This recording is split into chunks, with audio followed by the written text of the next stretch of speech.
And welcome back to Valley Stadium, West Des Moines, as we get set for high school football here on the Iowa Catholic Radio Network. Mark Amadale, Matt Mandring here in the press box on a gorgeous night, 70 degrees with east wind at 5 miles per hour. So we've got 6 straight weeks of high school football. The weather's been pretty good. And Matt, you were kind of watching what's going on in the field. Dowling in their home maroon uniforms with white numbers and helmets and pants. And Centennial, the road team, all white uniforms with their colors are not maroon. I beg your pardon there. I know better than that. Silver in there. They got a little bit of it's black, silver, white, and maroon. Oh, there we go. There you go. So for us people that are colorblind, yes, that's what their colors are. But they're wearing their all whites tonight. But it looks like Dowling will receive. So Ankeny must have won the toss and deferred. Ankeny won the toss and deferred, and so Dowling gets to do their thing on offense first, and so we'll see what happens here. And, you know, in the high school game anymore, especially with these kickers that have improved so much, there are very few returns in this game anymore, unless it's, you know, like Dowling tries to do the pop flies every once in a while and everything else. So we'll see if Rashad or Sam Dreckler get to touch the ball. Okay. This kicker for Centennial, Ryan Benazou, has booted a few in the end zone, and back deep for Dowling is Trey Wilson, and Sam Drexler has booted in the end zone, touchback, and it'll be 1st and 10 Dowling as Rashad Davis fields it in the end zone. Dowling with 1st and 10 from their own 20-yard line. Let's take a look at the Dowling offense. Left tackle to right tackle, Carter Barrett. Brady Hagan, Carter Smith the center. Right guard is Cade Krause, and Josh Miller, the right tackle. Receivers are Jack Barrett, Sam Drexler, Trey Wilson, along with Jake Scow, Rashad Davis, and we'll see more than likely Ian Middleton and Cohen Shelton in the backfield, and the quarterback for Dowling is Parker DePhillips. Again, Jimmy Nahas, one of the receivers, not playing tonight, who is with an illness, so he will not play. We'll see once in a while Quincy Moore, number 7, making his season debut. Dowling with the first down from their own 20-yard line as we're underway, and the Maroons put it on the ground, hand off to Rashad, and he gets up maybe to the 22 for a gain of 2, and that was a hard-fought 2 yards there. That was a tough 2 yards right up the middle into the heart of that Ankeny Centennial defense. And they're going to run, they got 3 guys with the hand on the ground, sometimes 4 guys with a hand on the ground, so it looks like a 4-3, 3-5. The one thing they do, I noticed on tape, is they do a decent amount of blitzing, which Ankeny, proved against us, gave that young offensive line a lot of trouble. All right, Skyle split out wide right. Now Maroons with 3 receivers right. Back to throw is Parker DePhillips, fires the ball out, pass is caught, and a quick hitter that time to Sam Drexler, and it looks like he is near a first down. Are they going to give it to him? They will. Yeah, right on the stripe. So he'll get that first down. No measuring, We talk about the lines are straight out here. So first down for Sam Drexler on that catch, and away the offense goes. And you see the tempo here. I think you're going to see a little bit of this from Dowling tonight, and trying to wear down that Ankeny defense. The Maroons flip the field with 3 receivers now to the left as Dowling goes right to left, south to north. Here on a gorgeous night here in West Des Moines. 70 degrees with the east wind at 6 miles per hour. So that wind's blowing right at us here in the press box on the west side. Handoff for Rashad Davis. He runs right to the short side. Tries to break a tackle and does. And finally angles out of bounds and gain of 2 up to the 32. Good pursuit that time by the Centennial defense. Yeah, it was. There's the quarterback, Chase Kluver, was the one as Rashad tried to bounce that to the outside. It was a play intended to go inside, and he had to bounce to the edge, and Ankeny did a really good job of stringing it out, and Chase Kluver, the quarterback, came up from his safety position and knocked Rashad out of bounds for a 1-yard gain. The Maroons will go with 4 receivers, and they'll put Trey Wilson and Jack Barrett to the top of the screen as they go right to left. 2 receivers to the left and 1 back in the backfield. That's Rashad Davis. Dowling 2nd and 9 from their own 31, and now penalty flags, and we got procedure against the Maroons. So Dowling will be penalized 5 yards. Tonight's game on Iowa Catholic Radio brought to you in part by Ashworth Vision, Blessman International, Bozen the Florist, and Construction Professionals. Want to thank everybody that supported the Iowa Catholic Radio Carathon this last few days. Appreciate your support as we are listener-driven here on Iowa Catholic Radio, and we appreciate more of your support. If you can donate at iowacatholicradio.com, your gift is tax deductible. All right, Maroons with a pistol formation. They'll bring in the fullback, and that's Ian Middleton, number 5. He goes in motion. 2 receivers to the left. And Parker DePhillips, the quarterback, calling signals. Handoff for Rashad Davis, looking for a seam. Now busts out of a pile, and he's hit and dropped just shy of the 30-yard line. So the Maroons got some of their yardage back on the penalty. Yeah, there wasn't much room up there. That defensive front, and you look at that defensive front with Curvey, Luce, Bassett, and Grider, they chew up some space in there with that 4-man front, and they didn't allow any movement in there.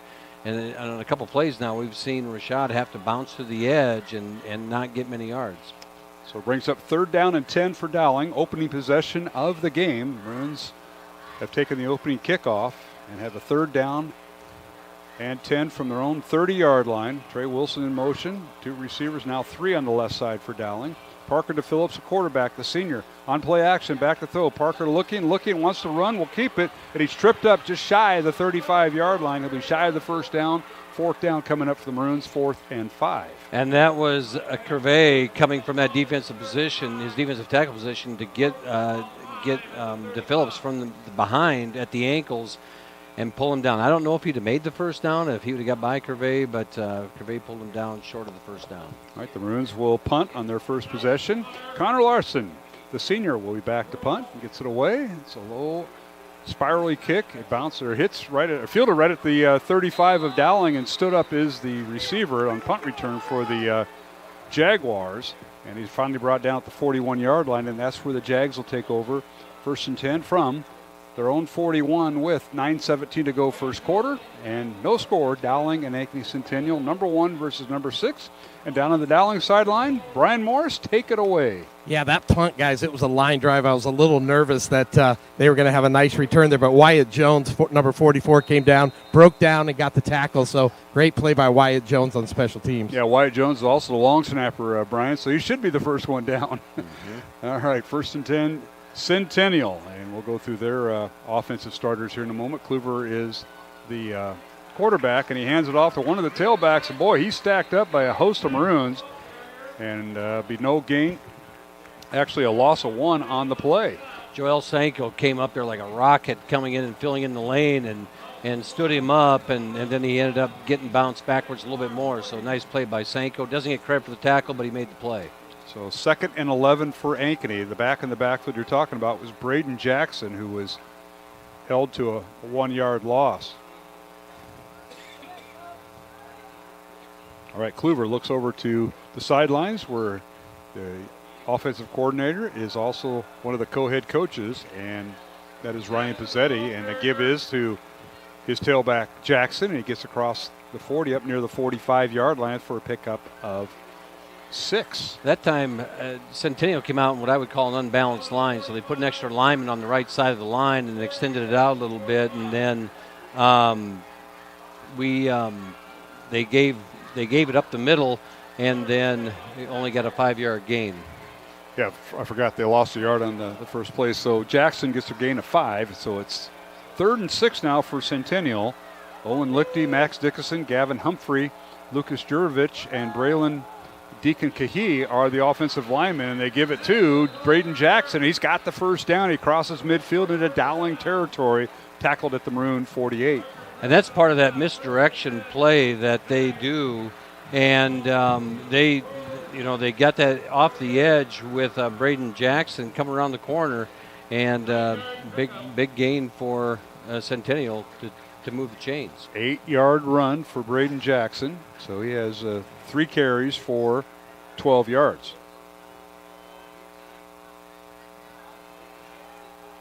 All right, it brings up 1st and 10, Jaguars from the Dowling 48. They'll put a man in motion. That's Isaac Brule, and he gets the carry on the jet sweep, and Brule tries to turn up field right at the numbers there in front of the Centennial bench, and he's hit and dropped maybe a yard, if that.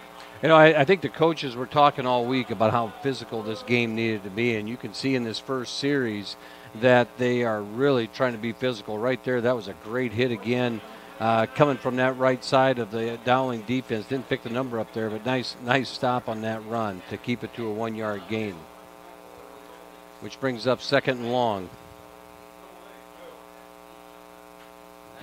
All right, Centennial now. 2nd and 9, as you mentioned, Matt. And here is the handoff. They hand it again to Braden Jackson. This time he has met a lot of people as he tried to turn the corner, going over right guard and tackle, and stopped right at the 46 of Dowling for a gain of 2. That was almost like Dowling was bringing a run blitz because everyone was in the backfield just as he was handing it off. And so it seemed like a little miscommunication in the offense there between the line and the backfield. But the Dowling defense threw there in a heartbeat and creates this 3rd and long. 3rd down for Centennial. No score. 6:10 to go first quarter. Number 1 Dowling, number 6 Centennial. Quarterback is Chase Kluver. Back to throw, looks left, throws left into double coverage. He's got a man open. He threw it over both of them. Complete inside the 15. And I'm going to say it's finally incomplete. Incomplete. He had it and he dropped it. He did. There were 2 guys there, and I think they ripped it out of his hands as he was going to the ground. And I believe it was Will Jackson, or it was Will Barretto? Jack Barrett, or Will Barretto coming over the top.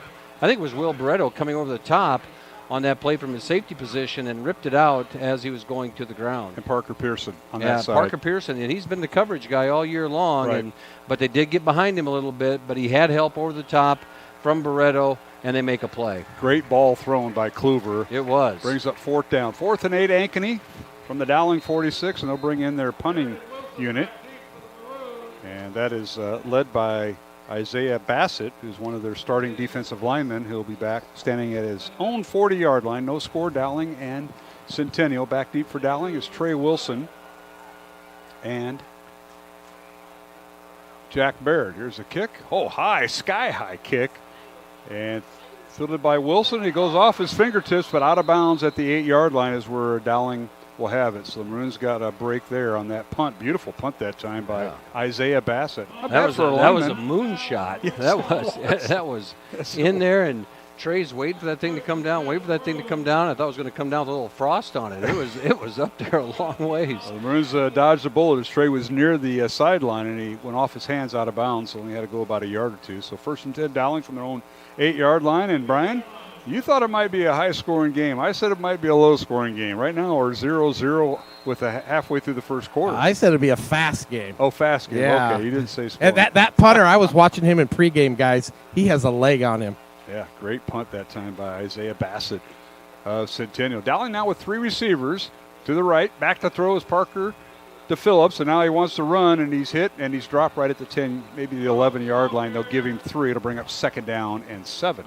Yeah, he pulled that down a little quickly. He had time to step up in the pocket, but I think, when you're in your territory that deep, when you're backed up against the end zone, he did the right thing and playing it safe and pulling it down and running instead of trying to force something. And pretty good protection from that young offensive line against this seasoned Centennial defense. Tonight's game on Iowa Catholic Radio brought to you in part by the Catholic Tuition Organization, Fast Signs in Clive, Mercy One, and Skeffington's Formal Wear. Mark Amadale, Matt Maindring, along with Brian Morris. Back to throw to Phillips on play action. Fires the ball out, and it's incomplete as the defensive player arrived the same time the ball did. That was Chase Kluver, the quarterback, turned safety, breaking it up, and the pass intended for Dowling's Trey Wilson. He got there the same time the ball did, and I was concerned for a second the ball was going to get there quick enough, and that was going to be a pick 6. Throws it out. When you throw it out there in the flat, and that's a tough one because that can turn ugly in a hurry, and fortunately Trey was able to get a hand on it, but not enough to catch it. Maroons now with 2 receivers flanked out left the formation, 1 receiver to the right. And 1 back in the backfield, Rashad Davis, who we haven't heard much since that first series. Back to throw to Phillips. Parker wants to run, now looks, fakes the pass, tries to go around the left end, and he's going to be hit and sacked back at the 8-yard line. So that'll bring up 4th and 10. The Maroons back to where their original line of scrimmage. And Parker's doing a really good job of stepping up in the pocket right there, and if he had been able to get his vision downfield, Trey had gotten behind the defense. But, at that point, when your quarterback's scrambling, you're going to a couple guys to come back closer to the sticks to be that release valve. So now Larson's got a punt from the back of his own end zone. Yes, he does, as Wyatt Jones will come in as the long snapper, number 44. As the Maroons will bring in Connor Launcher to punt from his own end zone. It's a high end-over-end kick, and it bounces at the 45 and takes a Centennial bounce. The Maroons finally down it right over at the 45. So Centennial will have it 1st and 10 from the Dowling 45 or thereabouts with 4:10 to go. First quarter, no score. Dowling and Ankeny Centennial. Let's go down to the Dowling sideline, and that is where Brian Morris is at. Brian? Yeah, guys, Dowling, they did have some guys open, but again, Parker's kind of running as Matt had said. The one thing I do want to say, guys, tonight there's a Dowling graduate from 48, Carl Schoblin. He's been battling some health issues. He turned 94 yesterday. He is a big listener to this, so we're all helping Carl can get better. And, again, 1948 he graduated from Dowling. Well, God bless him, and the owner of C&K Printing, right, Brian? Right. They used to do the magazine or the program each and every night. And now Kluver on the keeper for Centennial, as Centennial has the ball at the Dowling 44, and he gets a couple yards down to the 42. He gets a couple yards upended by Ian Middleton, tripped him up, and then ended up with Will Barretto putting him to the ground. So a 2-yard run brings up 2nd and 8. And mentioned Centennial and their offensive line, Owen Lichty, Mac Dickinson, Gavin Humphrey, the center, Lucas Jurovich, the right guard, and Braylon Deacon Cahee, the right tackle. Kane Brooks, Isaac Brule, Caleb Reed are the receivers. Back to throw is Kluver. Looks downfield, and he's looking for a receiver, and it is incomplete. The intended receiver that time was Sam Heather.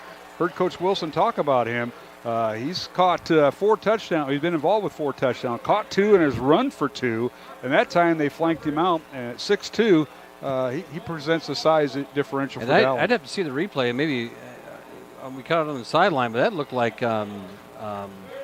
Aiden Ducharme running with him and right in his face, and then Pearson coming on up the side.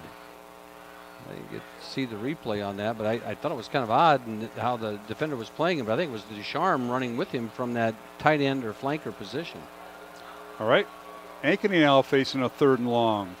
Back to throw. Kluver has time in the pocket, fires left, and the pass is led too far, incomplete. Great defense that time by the Maroons as they had that well covered in the Dowling secondary. Parker Pearson on coverage.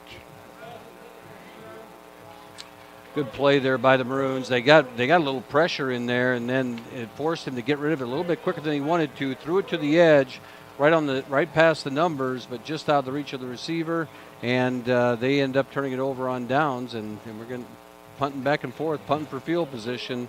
And Dowling's had their back against the wall the whole game so far. All right, Centennial punting, and they get the punt away, and they had a nice job that time by Bassett. This time the ball goes into the end zone as Isaiah Bassett. And yes, he's on the starting defensive line, one of the defensive tackles, punts in the end zone. So Dowling will have a little bit better field position. Yeah. They're 8, 1st and 10, Dowling, traded 20. Yeah, traded the right thing there. That ball was up in the air again, and he looks up at it and just walked away and let the ball bounce about the 4-yard line, and then it carries into the end zone. All right, let's go down to the Dowling sideline.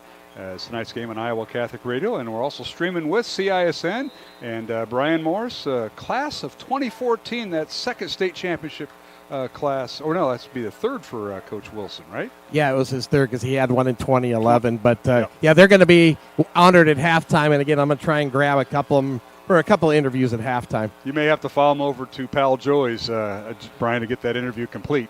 Yeah.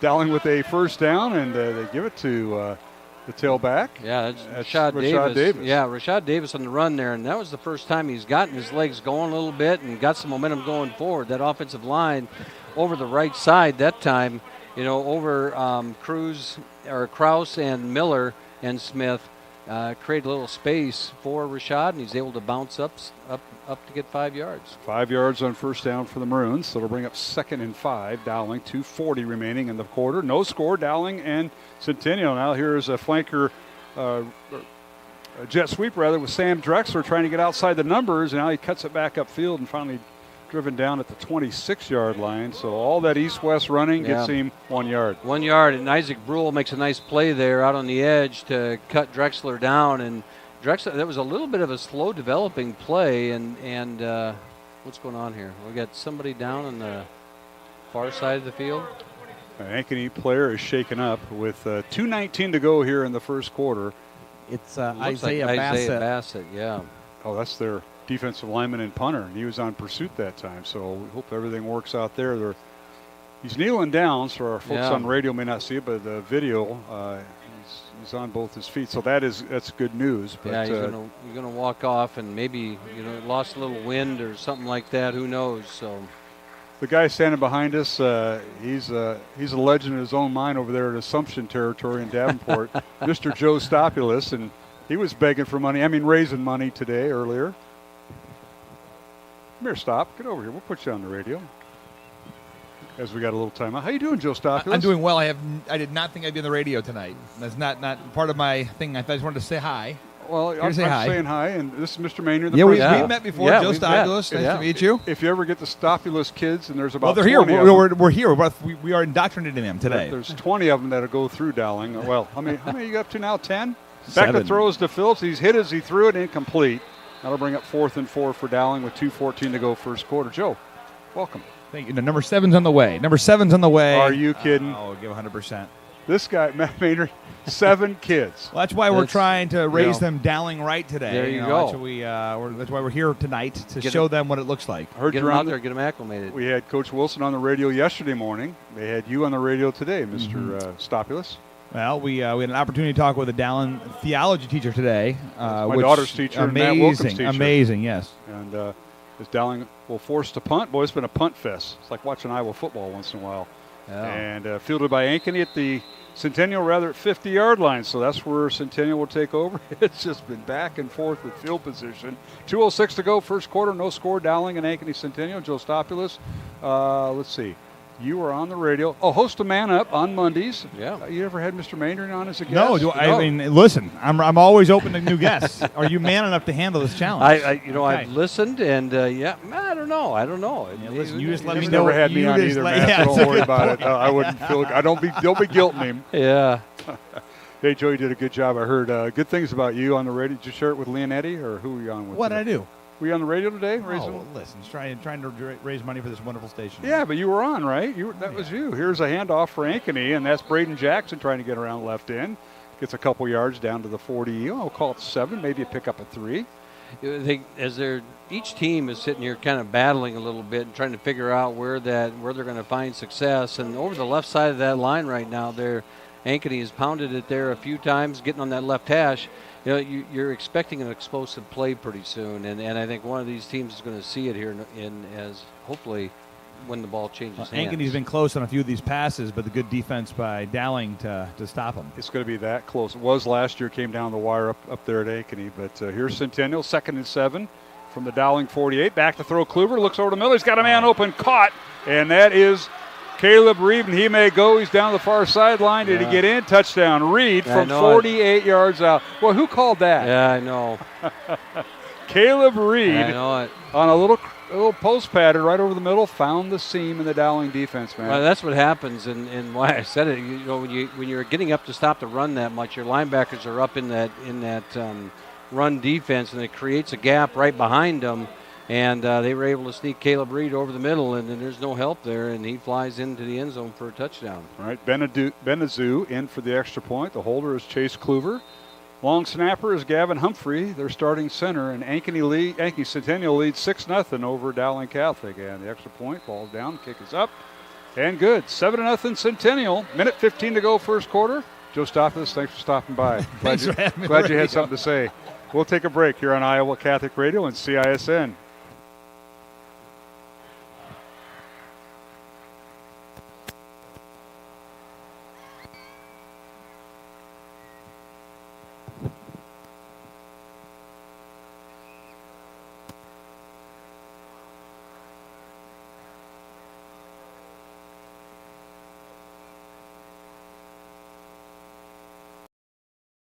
Save big at DeArmond CDJR Ames. Receive 2.9% for 84 months on the new Dodge Hornet RT, Grand Cherokee 4xE, and Jeep Wrangler 4xE. New Ram 1500 4x4s at one low price of $35,990. New Ram HD Crew Cab 4x4 starting at $47,990. That's over $13,000 off. Plus up to $10,000 off MSRP on new 2024 Grand Cherokees at the all-new DeArmond CDJR Ames. DeArmondAmes.com. The world is going electric, and Metro Heating and Cooling is leading the charge. Just like Tesla revolutionized how we drive, we are transforming how you experience comfort by offering electric air source heat pumps. Experience the unparalleled efficiency, comfort, and savings, and the best part is, it's more affordable than ever. Receive up to $3,000 off a qualifying Trane home comfort system. Join the electric revolution with Metro Heating and Cooling and enjoy a smarter, greener future today. Visit our website or call us now to make the switch. For Kluver, that is his 7th touchdown pass of the season, and Ankeny with the extra point by Benazou leads Dowling 7-0. Matt, I won't say anything ever again. My like gosh, that. Yeah, that's why I kicked Stopulus out. Yeah, now his kids will come back, and we'll get Brian Morris in after this play. Dowling with the ball on their own 20-yard line. Here's a quick pass on first down to Trey Wilson, and he's double teamed and gang tackled. Gain of 5. And let's go down to Brian Morris. Brian, as a quick hitter that time for Ankeny, 2 plays, 50 yards. Yeah, it was very reminiscent of the Northwest game. Northwest scored their, I think, the first touchdown on a very similar play. The wide receiver just goes across the middle, looks for that open seam. They hit him. He outrun the defense. Yeah, pretty simple, and they found a seam in there. And now Dowling with the football. And quick hitter to Trey Wilson out there in the wide receiver screen, and he pops the seam and is able to get the first down. And Dowling's only had 2 first downs, I believe, to this point. That is the second one. That is correct. And they need to They're trying to get the tempo up, trying to get some rhythm. They need to establish something here, and we haven't. And Rashad Davis hasn't been able to pop anything either. Well, let's credit the Ankeny Centennial defense. They've come to play. And Dowling now with a 1st and 10 from their own 30-yard line. 7-0 Centennial. 48 seconds remaining first quarter. Back to throw is Parker DePhillips, the Dowling senior quarterback. Airs it out, looking for Jake Scow, and he overthrew him. Incomplete. Penalty flag down.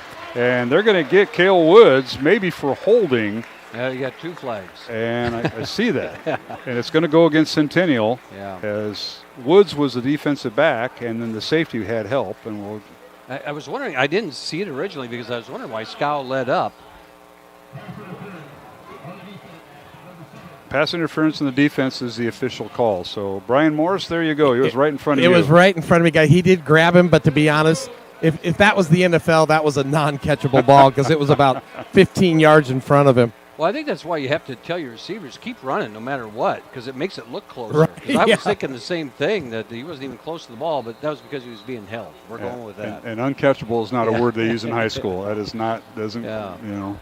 All right, pistol formation for the Maroons on 1st down to Phillips. The handoff goes to Rashad Davis. He follows Middleton, still on his feet, and Rashad finally goes down right at the 48-yard line. He'll pick up 3, and he'll bring up 2nd and 7. Dowling looking to get on the Centennial side of the 50-yard line for the first time tonight. And that was Houston Luce who makes that tackle on the edge there. As they're just stringing Rashad out. They know they're going to stop him up front, as Dowling is really good at creating those creases inside. Rashad's not finding him. They're bouncing him to the edge, and the defense is rallying. And I just think you're going to see a misdirection play that's going to get their pursuit bottled up.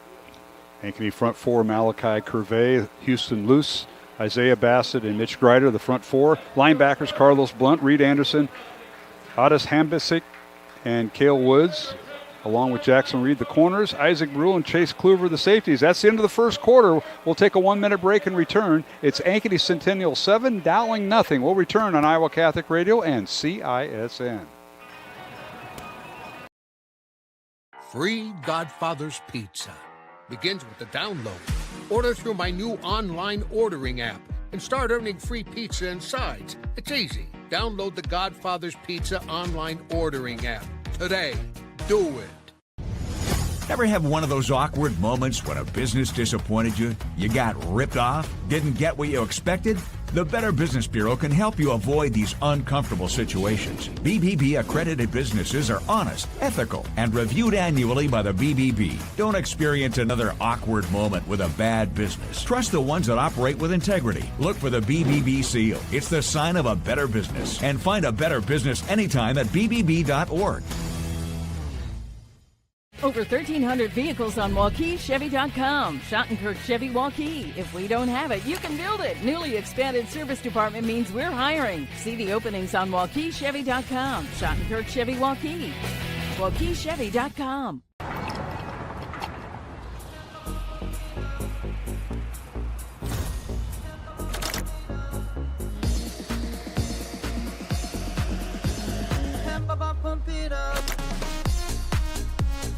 A fuel choice that even Dowling left that clock, but let's get into the our own or get into Ankeny territory for the first time tonight. Well, that's coming up possibly. It's 1st and 10 Dowling from their own 48. Parker DePhillips, and swings a pass out, and the pass is caught. And that is the first time the Maroons have been in Ankeny Centennial territory. Trey Wilson on the reception there, Matt, on a quick hitter. He was, and Isaac Brule comes up from the safety position and makes a nice stop on Trey right after he caught the ball. You're seeing they're giving him the underneath pass, and so they're going to keep taking that pass underneath and take the yardage that they're giving him, and just like a run play then. Look at this full house backfield, 2 fullbacks along with the quarterback in the shotgun, and DePhillips hands it off to, I think it's Ian Middleton. They may have gotten the call, and he got the first down on a 3rd and 2 play. It is Ian. Yeah, Ian running downhill. Little misdirection out of that full house backfield, and kind of the reverse wishbone there. But you got a little power eye. You know, it wasn't a power eye, but it was the full house backfield. Two lead blockers for Ian, and they went the other way, and Ian went to the right and gets first down. Well, Wilson on this, Trey Wilson has caught 3 passes for 5 yards each in this drive that started for Dowling back at their own 20. It's a first down Maroons at the Ankeny Centennial 44. DePhillips now on play action. Wanted to give it to Rashad, and now he'll keep it and follow Rashad, and maybe gets a yard. Kind of looked like a busted play after it was all over, but he ended up falling forward for a yard. He did, and it didn't look clean from the start, and I think he did want to throw that football, but saw nothing, got a messy look, and here we go. Dowling with 3 receivers right, and Rashad Davis, tailback out the left, to swing it over to Trey Wilson. He's hit out of bounds inside the 40 as he steps out of bounds at the Centennial 38, gain of 5 again. So that's 4 catches for 20 yards on this drive for Trey Wilson. Quick hitter to the right side, a little screen as they went empty. Give it to Trey with 2 blockers in front of him to get 5 yards, and roughly 5 yards, make it a 3rd and 4 right here. Dowling offensive line, Carter Barrett at left tackle, Brady Hagan at left guard, Carter Smith, the lone senior, at center, Cade Krause at right guard, and Josh Miller, the right tackle. So you got a senior, junior, 2 sophomores, and a freshman on that line, along with Jacob Peterson and Jack Barrett, who act as the tight ends when necessary. Handoff for Rashad Davis. He's hitting the backfield and falls forward, and you'll lose a yard back to the 40-yard line. Lost 2 yards, actually, to the 40. He did, and the linebacker for Centennial, Gavin Humphrey, comes through and makes a nice play there to create a 4th down situation. Got around Rashad Davis's ankles and didn't let him go, and the rest of the team rallied. No gain. Well, Connor Larson will be in to punt as the Maroons will send their punting unit in. It'll be 4th and 6 Dowling from the Centennial 40-yard line. Underway here in the second quarter, 9:50 remaining.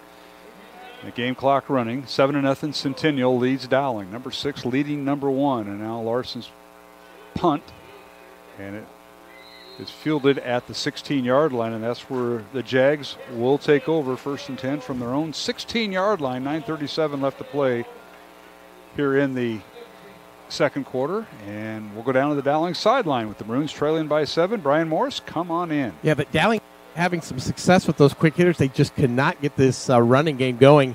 I think the quickness of the defensive line is kind of getting past our offensive linemen, and there's nowhere for Rashad to run. Yeah, that's evident. He's had spurts, but Matt, he can't break the big one, at least to get into the secondary as of yet. No.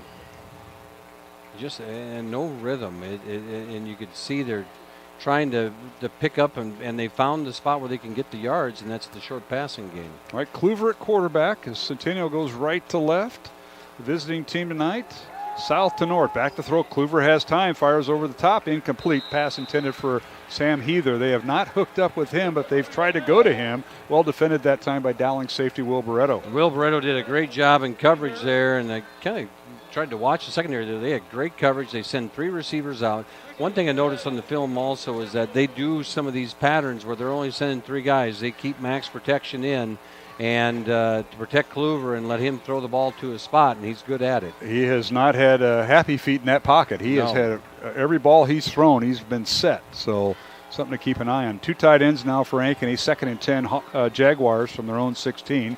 Back to throw. Kluver almost trips, but he fires the ball out. Good athleticism that time. Fires it out, and it's caught by Braden Jackson out of the backfield, but he struggles just to get back to the line of scrimmage. And that's all he gets, to the 16-yard line, and bring up 3rd and 10. A good job of rallying to the football. Joel Sanko right there did a great job of getting up there quickly to push him back a little bit and allow the rest of the team to rally. Again, another play where Joel didn't get the tackle, won't get credit for it, but he made the play. All right, Centennial now breaks the huddle. 3rd and 10 from their own 16-yard line. Just under 9 minutes to play here in the first half. Both teams have their full allotment of timeout. Now Kluver on a flanker screen fires it out, and it is caught once again. 1st down. That's Caleb Reed, and he's in the secondary again, and finally tackled by Will Barreto. Boy, Caleb Reed has become their 3rd down receiver, and last time he went for a touchdown. This time he goes all the way inside the 40-yard line of Dowling. Yeah, it flips the field no matter what happens here. It flips the field, and they did a quick screen over there. The defense got through the line, and you could see the screen was getting set up, and they made it work. And a good play call from Centennial, and has this defense on their heels a little bit. 43-yard reception by Reed. Then the pass from Kluver. It's 1st and 10, Centennial at the Dowling 41.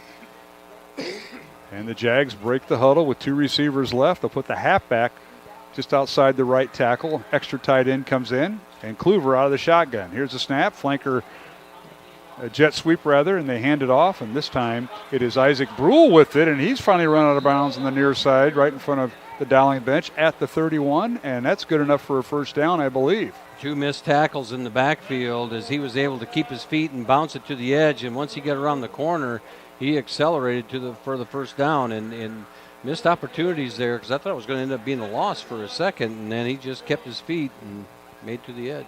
Gain of 9, so it'll bring up 2nd and 1. Centennial now with 2 receivers right, a tight end on the right side. And now they'll do a check with me with their offensive coordinator and co-head coach, Ryan Pezzeti, the son of the legendary Jerry Pezzeti, in his 64th year at Centennial, 64th year in coaching, and 12 years at Centennial. Now Centennial keeps the ball on the ground, and Kluver will take it inside the 30 to the 29. Yeah, it was called quarterback draw, and they do a lot of motion in the backfield to distract the linebackers and run Kluver straight forward for the first down on the play.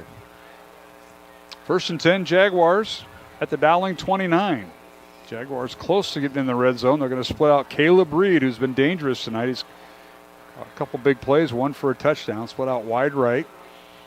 We have another receiver slot right. Here's Kluver out of the shotgun, gives it to his tailback, and going for a touchdown will be Braden Jackson from 29 yards out. Goes right up the gut, and the Maroons had nobody in the backfield to help out. Touchdown Centennial, and the Jags lead it 13-0. Yeah, they had that play. They motion a guy a pass, run him right up the middle, and they end up getting a big convert that for the touchdown. Now the extra point coming as he's trying to set up the replay on CISN. I think he's going to do it. Here is the extra point for Jaguars. Humphrey will snap, low snap, but Kluver puts it down. The extra point is up and good by Ryan Benezu, and it's 14-0. Centennial with the lead over Dowling in this top 6 matchup. It's been all Centennial here in the second quarter. We'll take a break and come back here on Iowa Catholic Radio and CISN.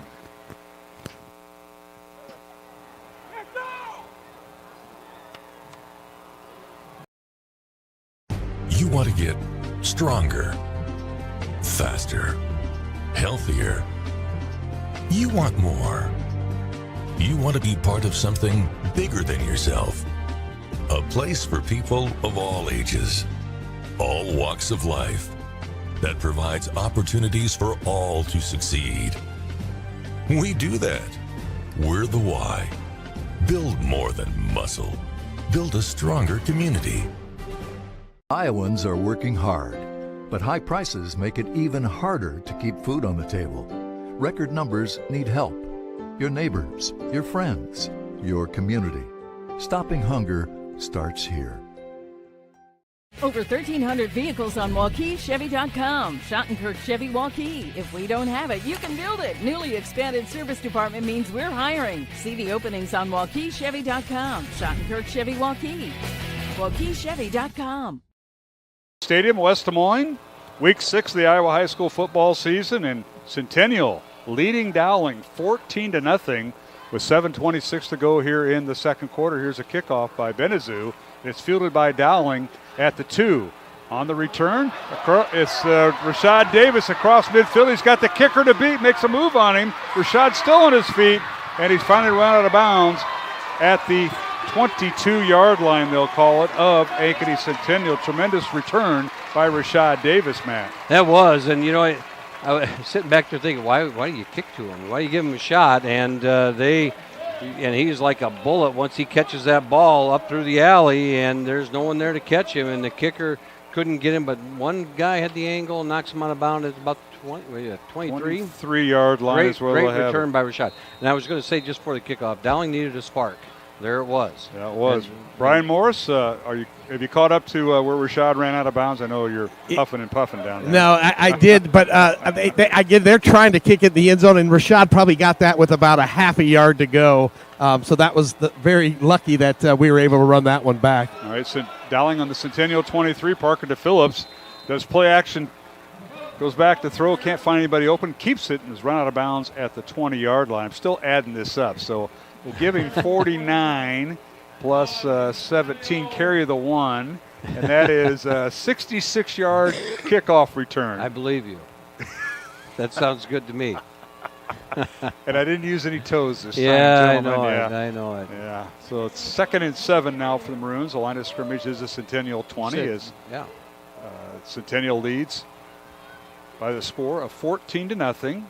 Big plays in that last drive. Reed, a 43-yard catch to get Centennial some room, and now the Maroons hand it off. And in the backfield, and still on his feet. The first time we've seen Cohen Shelton with the carry, and Cohen carries it down there. Cohen gets the ball and runs to the edge and is able to make finish that run, finish going forward. It was a nice play by him and gives the Dowling a 3rd and manageable here close to their own end zone.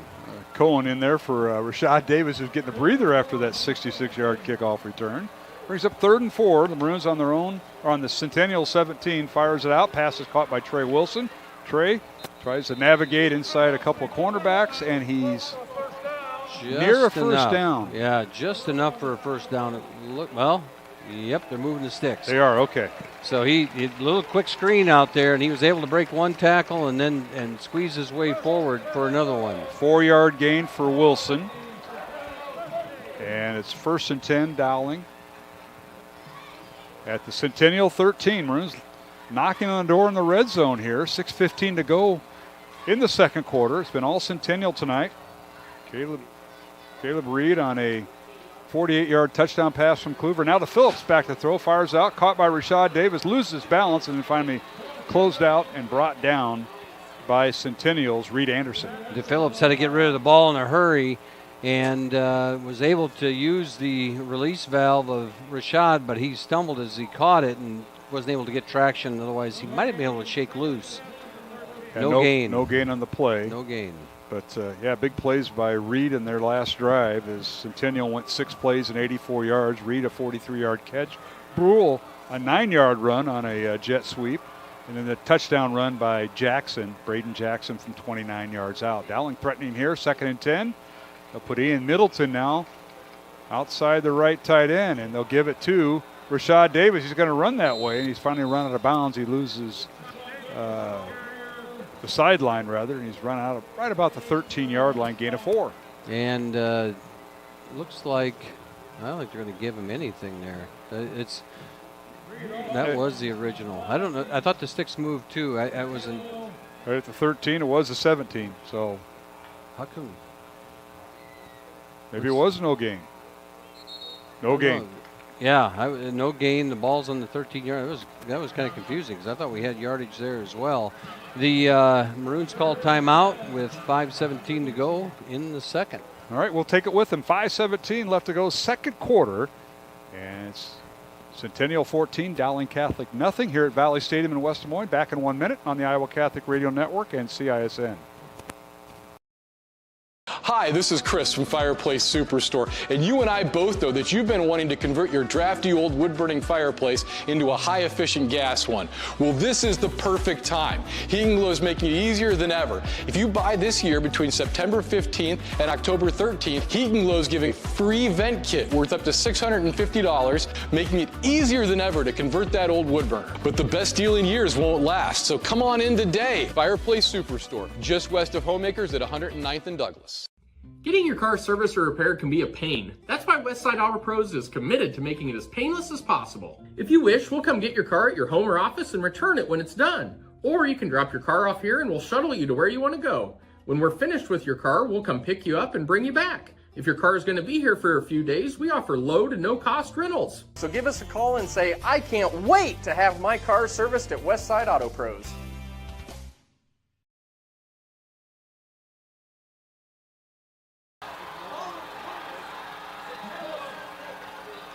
Hey, we're back here at Valley Stadium, Dowling with a 3rd and 10.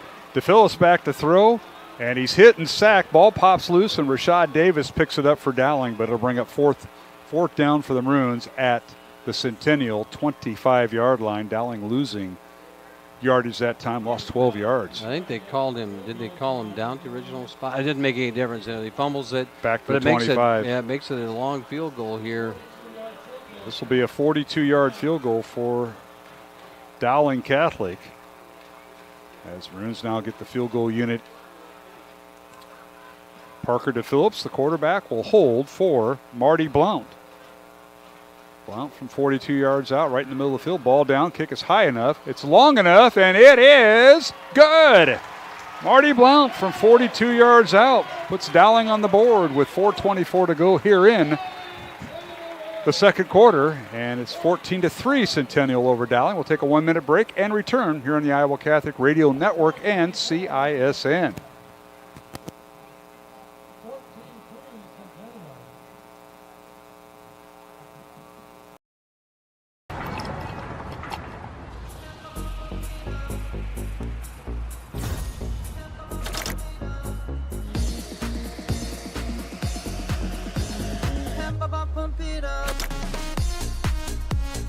A fuel choice that even rivals can agree on? Now that's worth the hype. Cheaper, cleaner, and homegrown. Pump it up with unleaded 88.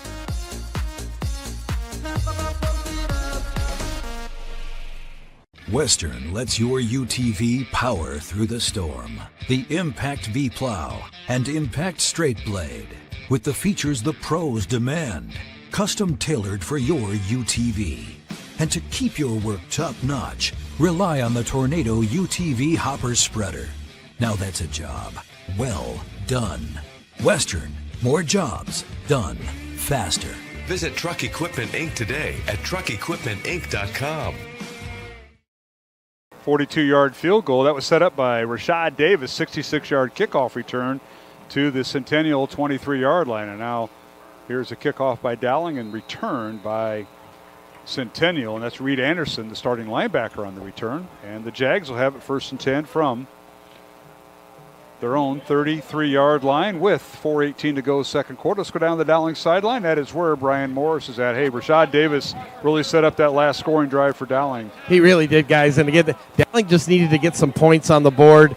Getting 3 is not as good as getting 7, but just getting some momentum. Looking for the defense here with 4:18 to go to make a stop to give the offense one more shot in this half. Yeah, good point, Brian. Both teams with Dowling has 2 timeouts remaining. Centennial has 3.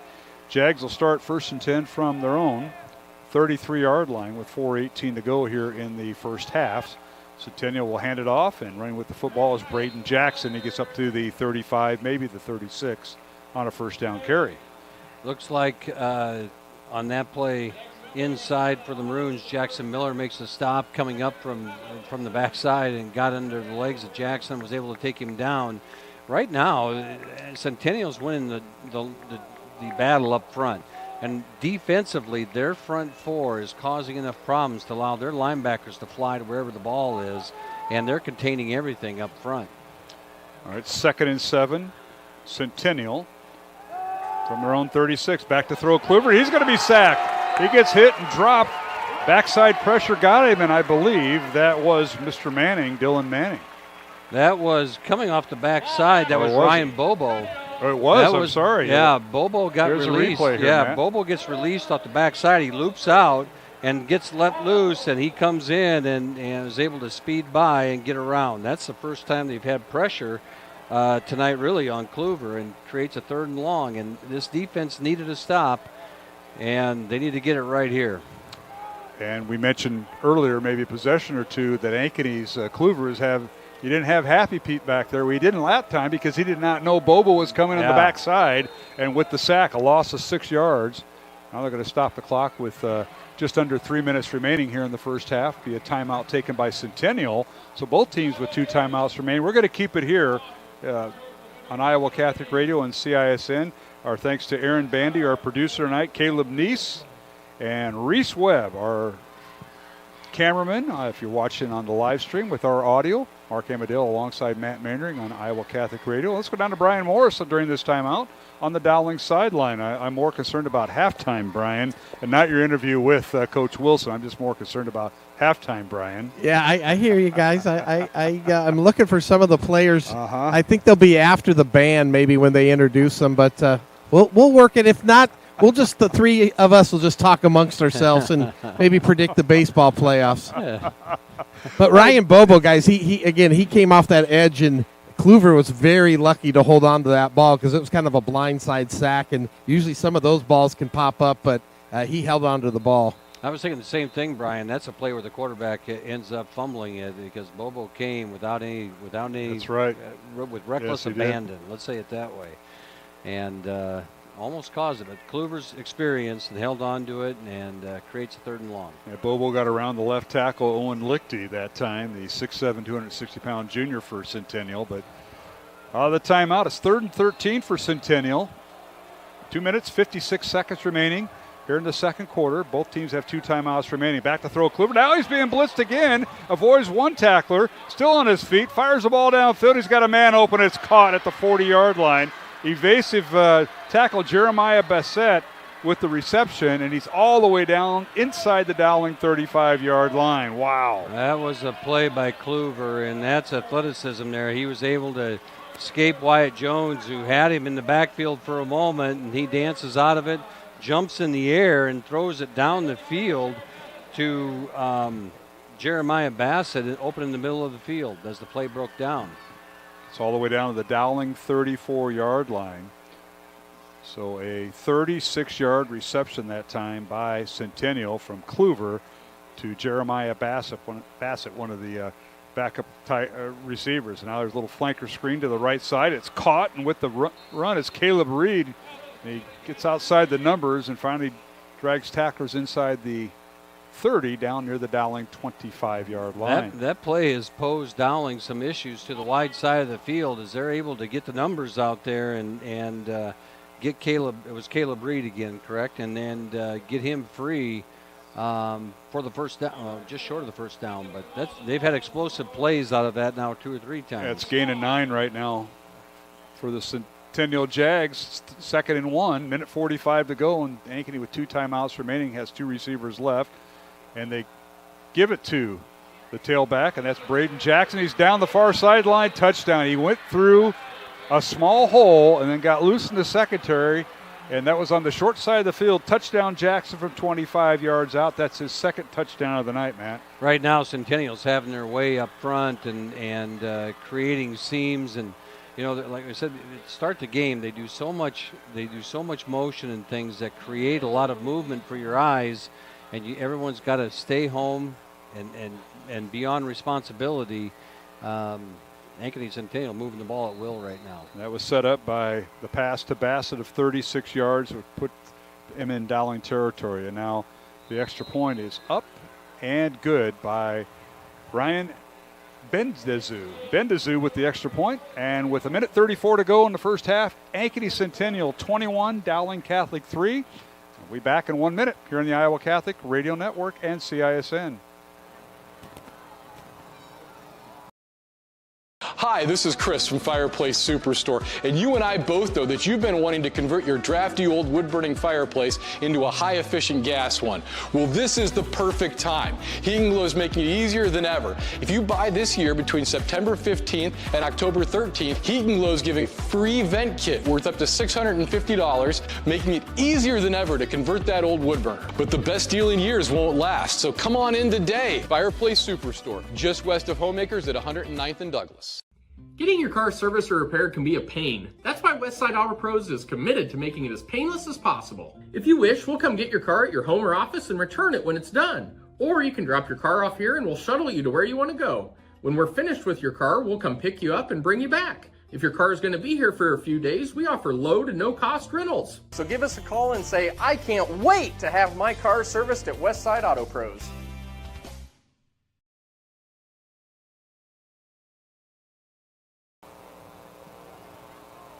All right, Benazou with the kickoff goes into the end zone. It'll be a touchback as Dowling's Sam Drexler fields it there. 1st and 10 Dowling from their own 20-yard line. But Brian Morris, we go down to you on the Dowling sideline.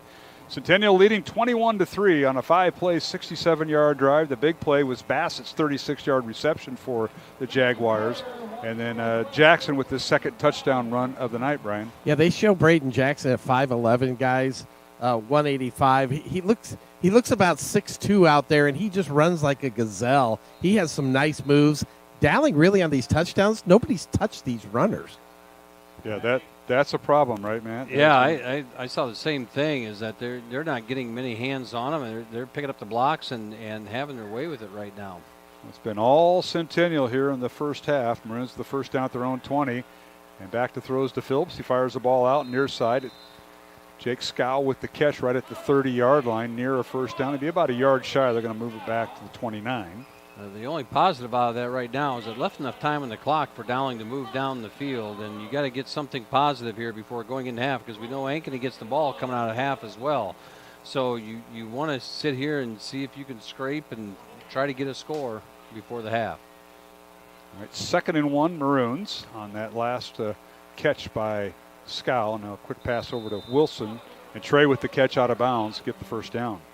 Get the first down right now with this, a little bit of a prevent defense. Ankeny Centennial sitting with a cover 2 shell, so they got 2 safeties deep, 4 guys underneath, and then or 5 guys underneath in that middle tier of the field, and 4 guys up front. And actually, right now they're only rushing 3.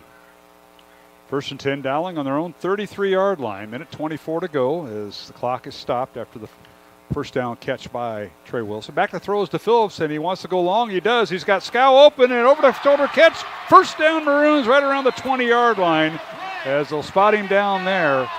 Great job by Scow, and I'll tell you what, the Phillips laid that right in the breadbasket. He did, and that's the best pass that Phillips has thrown all year, and he put that right on the fingertips of Scow. Scow didn't break stride, and there was good coverage there, and Scow reaches out, ball drops in, and the Dowling offense is in business here, and that could be a game-saving, that could be a turn of events here that helps this offense. 52-yard reception by Jake Scow, the Dowling senior, from quarterback Parker DePhillips. 1st and 10 Dowling from the Centennial 15 with a minute 17 to go. 3 receivers left. DePhillips looks left and now rolls right. Now looking, now he just dumps it off, incomplete. That'll stop the clock at the minute 10 seconds, and Maroons live for another down there, Matt. Yeah, he did a good job of getting rid of the ball. Nothing was there for him. And the one thing about it right here that Dowling, you're sitting on a little bit, is you got Rashad Davis. I wouldn't be surprised to see you run. You got 2 timeouts. Let's see what happens. That's a good point. 2 timeouts remaining for the Maroons, and they can't afford to run. They're going to bring Ian Middleton in. He'll wear number 5. And the tight end for Dowling is Jacob Peterson. He's on the right side. 2 receivers left, and DePhillips out of the shotgun. And the handoff goes to Rashad Davis, and he finds a little bit of room, bounces off a tackler, and now it's tripped up and finally brought down. Forward progress right around the 14-yard line, a gain of 1. Good play there by Carlos Blunt and Jackson Reed for the Centennial to slow that play down and string again Rashad out to the sideline. Ankeny defense tough as nails. Centennial's defense rather tough as nails, and now the Maroons with a 3rd and 9. They didn't call a timeout, which is understandable this close to the end zone. It's 3rd and 9. You got a couple downs left and not much room for a first down. Trey Wilson along with Jake Scow split out wide left. Ian Middleton will be the halfback behind the left tackle. And tight end on the right for Dowling. Parker DePhillips at quarterback. Back to throw and play action.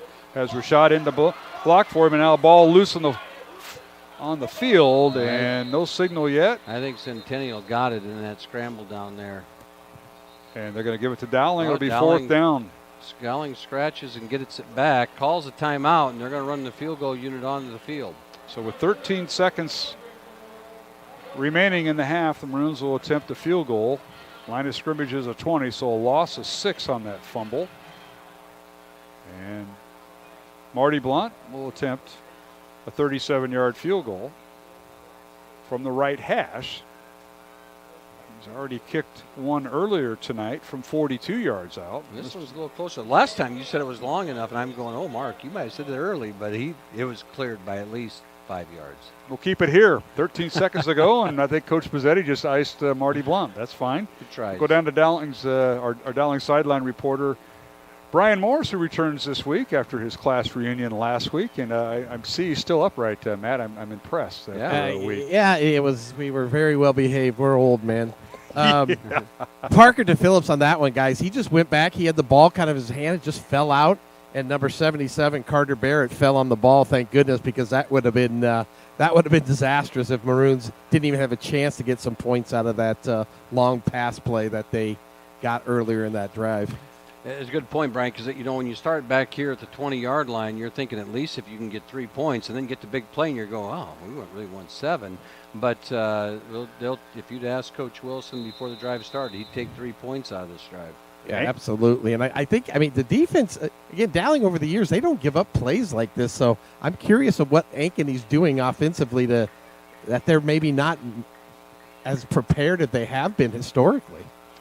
Ankeny Centennial's got the Maroons number thus far. 21-3 is our score as we're 13 seconds away from halftime. Centennial with the lead over Dowling. Marty Blunt from the right hash, kicking left to right and north to south. The holder is Parker DePhillips, and the long snapper for the Maroons is Wyatt Jones, and we've got another timeout. So we'll keep it here with our CISN crew alongside Aaron Bandy, our producer tonight, Caleb Neese, and Reese Webb on the video.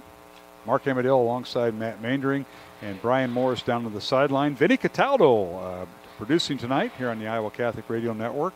And let's recognize some of our supporters here on the Iowa Catholic Radio Network. They include Skeffington's Formal Wear, Mercy One, our friends at Blessman International and Ashworth Vision Clinic. And again, time now for our Dowling Catholic High School Activity Spotlight. Congratulations to September's recipient. That's Josh Mohan, Dowling class of 2025, for being a recognized witness to the very best of faith, academics, and student activities. You can hear Josh's interview with John Leonetti and Deacon Mark Campbell on the Catholic Morning Show by going to the Iowa Catholic podcast page on Friday, September 27th at iowacatholicradio.com. And our spotlight is brought to you by Brightside Aesthetics by Ducharme Dermatology in Clive, offering a wide range of aesthetic and wellness services and providing customized care to have you looking your best. Learn more at brightsideiowa.com. All right. Are we done icing each other? Yeah, I think that's all the timeouts we got. Centennial and Dowling both have 1 according to the scoreboard, so we'll see. Here we go.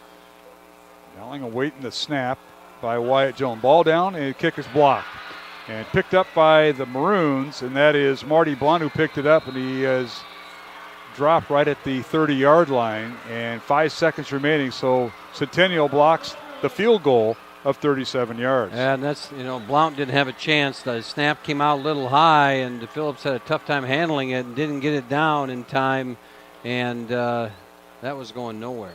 Well, Centennial have the ball with 5 seconds remaining as both teams are probably take the knee to kill the clock. Brian Morris going to be a tough, you got Coach Wilson coming up here. I hope you got a good question or two. I'm going to ask him how things are going for him tonight. Yeah, you do that. Yeah. Why don't you tell him how things went last weekend for you? I'll talk about my reunion now. Again, this is very, it's non, the offense just has not got into rhythm most of the year, all year. All right, Kluver will take a knee for Centennial, and that'll do it. Halftime here at Valley Stadium in West Des Moines. Our halftime score, Centennial out of Ankeny, 21, Dowling Catholic 3. 6th-ranked Centennial leading number 1 Dowling Catholic here in Class 5A. Brian Morris taking it away with head coach Tom Wilson of Dowling. Coach, usually defense is stellar. Tonight they've given up a few big plays. Is Ankeny throwing something out that maybe you didn't see on film this week? No, really, we're just not executing very well. We didn't get we're supposed to spill things in our defense. Didn't do that on 1 long touchdown, missing tackles. We got to play better. We're getting outplayed. Offensively, you look like you had the momentum there with that long pass, and then they just stalled. Anything you're seeing on the offensive side? Well, we're not executing well enough, and that's really everybody involved. All right, Coach, good luck. All right, Brian Morris with head coach Tom Wilson. And, Matt, you can tell frustration is going to be in that locker room at halftime, and they got to get it all sorted out, not only the coaching staff, but also the players. And it's one of those halftimes where the Maroons trail 21-3. Haven't seen this very often. No, you haven't. And, just a lot of it was just disjointed, the whole thing. And one thing about, these kids will rally and they'll get things turned around and come out and you want to establish, you get a 3 and out right away and sit there and try to get the ball back and then make some positive plays on offense and get a little confidence back in the kids and away you go. All right, we'll take a break here at halftime. We'll come back. Can't wait to see what we're going to talk about. We better get those stats right away. Yeah. Mark Emmerdale, Matt Maindring, along with Brian Morris here on Iowa Catholic Radio. Our halftime score, Ankeny Centennial 21, Dowling Catholic 3. And we'll return to Valley Stadium in West Des Moines after this 2-minute break along both our network lines, the CISN Network and Iowa Catholic Radio Network. Free Godfather's Pizza begins with the download. Order through my new online ordering app and start earning free pizza and sides. It's easy. Download the Godfather's Pizza online ordering app today. Do it. Ever have one of those awkward moments when a business disappointed you? You got ripped off? Didn't get what you expected?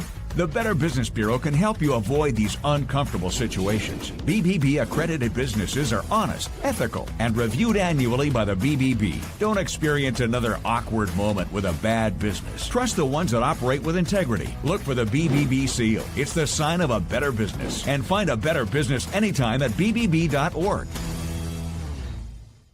Over 1,300 vehicles on WaukeeChevy.com. Schottenkirk Chevy Waukee. If we don't have it, you can build it. Newly expanded service department means we're hiring. See the openings on WaukeeChevy.com. Schottenkirk Chevy Waukee. WaukeeChevy.com.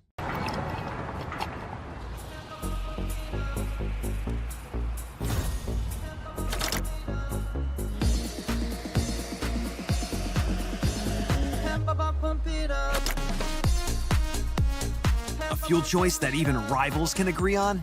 Now that's worth the hype. Cheaper, cleaner, and homegrown. Pump it up with unleaded 88.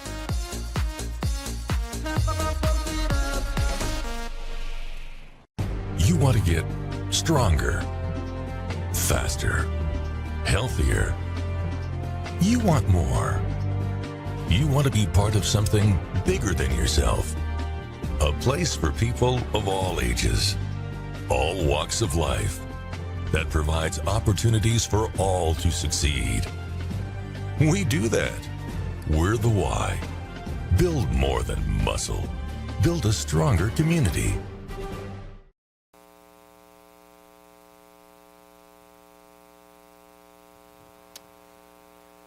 And welcome back to Valley Stadium in West Des Moines, Week 6 of the Iowa High School football season here on Iowa Catholic Radio and CISN. Mark Emmerdale alongside Matt Maindring here at halftime. Brian Morris on the field. He's going to catch up with maybe a few players from that 2014 Dowling Catholic State Championship team, and we'll talk more about that. Let's take a look at scoring in this contest as Centennial leading Dowling 21-3 here at halftime, and the scoring was underway like this. In the first quarter with 1:15 remaining, Centennial with the first strike of the night. Caleb Reed on a 48-yard pass reception from quarterback Chase Kluver. Extra point by Ben Dazoo was good. 7-0 Centennial, capping off a 2-play 50-yard drive. And then with 7.5 minutes left to go in the second quarter, Braden Jackson got loose on a 29-yard run, capping off a 6-play 84-yard drive for the Jaguars. And the score is 14-0 Centennial as Benazoo kicks the extra point. And then Dowling gets on the board with 4:24 to go in the first half. A 42-yard field goal by Dowling kicker Marty Blount. That was set up by Rashad Davis's 66-yard kickoff return. And that cut the Centennial lead to 14-3. That capped off a 7-play 23-yard drive by the Maroons. And then with 1:34 remaining in the first half, Braden Jackson with his second touchdown of the night for Centennial on 25-yard run this time. Bendazoo with the extra point, and our halftime score is 21-3 Centennial leading Dowling. That capped off a 5-play 67-yard drive. So Matt, I got to look at the scoring from this game, and you got to look at some scores to update our listeners and viewers on. I was going to review some of the stats from the go first right half ahead. here for a second. The telltale sign I think for the Maroons is 17 rushes and 12 yards, and that's not going to happen very often in a Dowling Catholic football game. While Ankeny Centennial has 13 rushes for 79 yards. Dowling was 10 of 14 passing for 112 yards. And then Ankeny Centennial was 6 of 10 passing for, it looks like, about 160 yards. So, I mean, they were able to move the ball through the air and on the ground. Dowling's inability to run the football really shone through as the half went on. And then all those passing yards, a lot of them came on the big play to Scow at the end. And, you know, and then the big kickoff return. That's where most of the yardage came from in that first half. And Jacob Scow has 2 catches for 61 yards. Trey Wilson 6 catches for 28 yards. Rashad Davis has 8 rushes for 14 yards. And Parker Phillips 6 rushes for 3 yards. And that kind of shows you where that's at. And again, passing for Ankeny Centennial, Kluver has 137 yards in the air. Jackson has 52 yards in the ground. And, you know, Caleb Reed has 52 yards receiving. Jackson has 72 yards rushing. But Caleb Reed's been a difference maker tonight so far. Big play on third downs that he's made. Yeah. The catch for the touchdown in the first series. And then a big third down play that put the ball in Dowling territory, and they capped that off with Jackson's run. So you're right. He has been involved mightily, if you will. Caleb Reed, the 5'11 senior wide receiver for the Jags. All right, other games going on tonight. I know we're going to try to catch up on some scores. Second-ranked Valley was at Waukee Northwest. Southeast Polk, 5th ranked at number 9 Johnson. Those are involving some ranked Class 5A CIML schools. The Cedar Rapids Prairie Hawks are up at Ankeny tonight. Both teams are 2-3. That's another game that's being live streamed on CISN. Urbandale's at Des Moines East. That's homecoming for Des Moines East. Also homecoming at Mediacom Stadium at Drake as Roosevelt hosting Sioux City North. Dowling will finish off the regular season at Sioux City North in 3 weeks. Ames is at Ottumwa. Ottumwa, believe it or not, undefeated at 5-0, and that is their senior night. Des Moines North travels to 8th ranked out of Class 4A, ADM of Adel. West Waterloo at Marshalltown, and Hoover is at Bondurant. Other games across the state, Cedar Rapids Kennedy is at number 3 and undefeated Bettendorf. 4th ranked Pleasant Valley at Cedar Falls for Cedar Falls homecoming. 7th ranked Linn-Mar of Marion at Muscatine, and it'll be homecoming for Muscatine.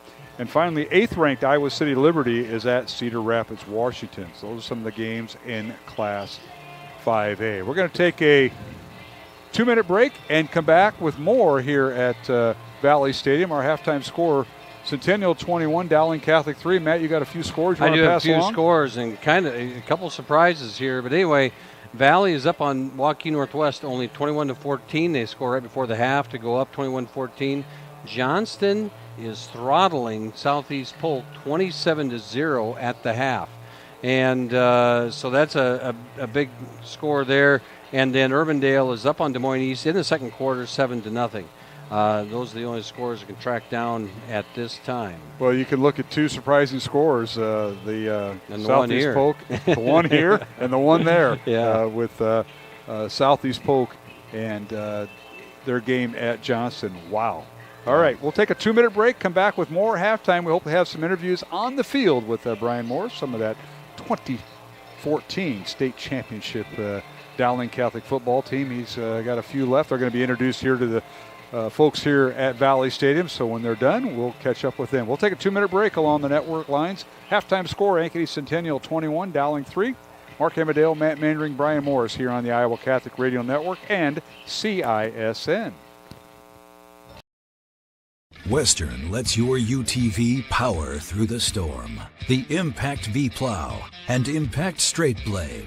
With the features the pros demand. Custom tailored for your UTV. And to keep your work top-notch, rely on the Tornado UTV Hopper Spreader. Now that's a job well done. Western, more jobs done faster. Visit Truck Equipment Inc. today at truckequipmentinc.com.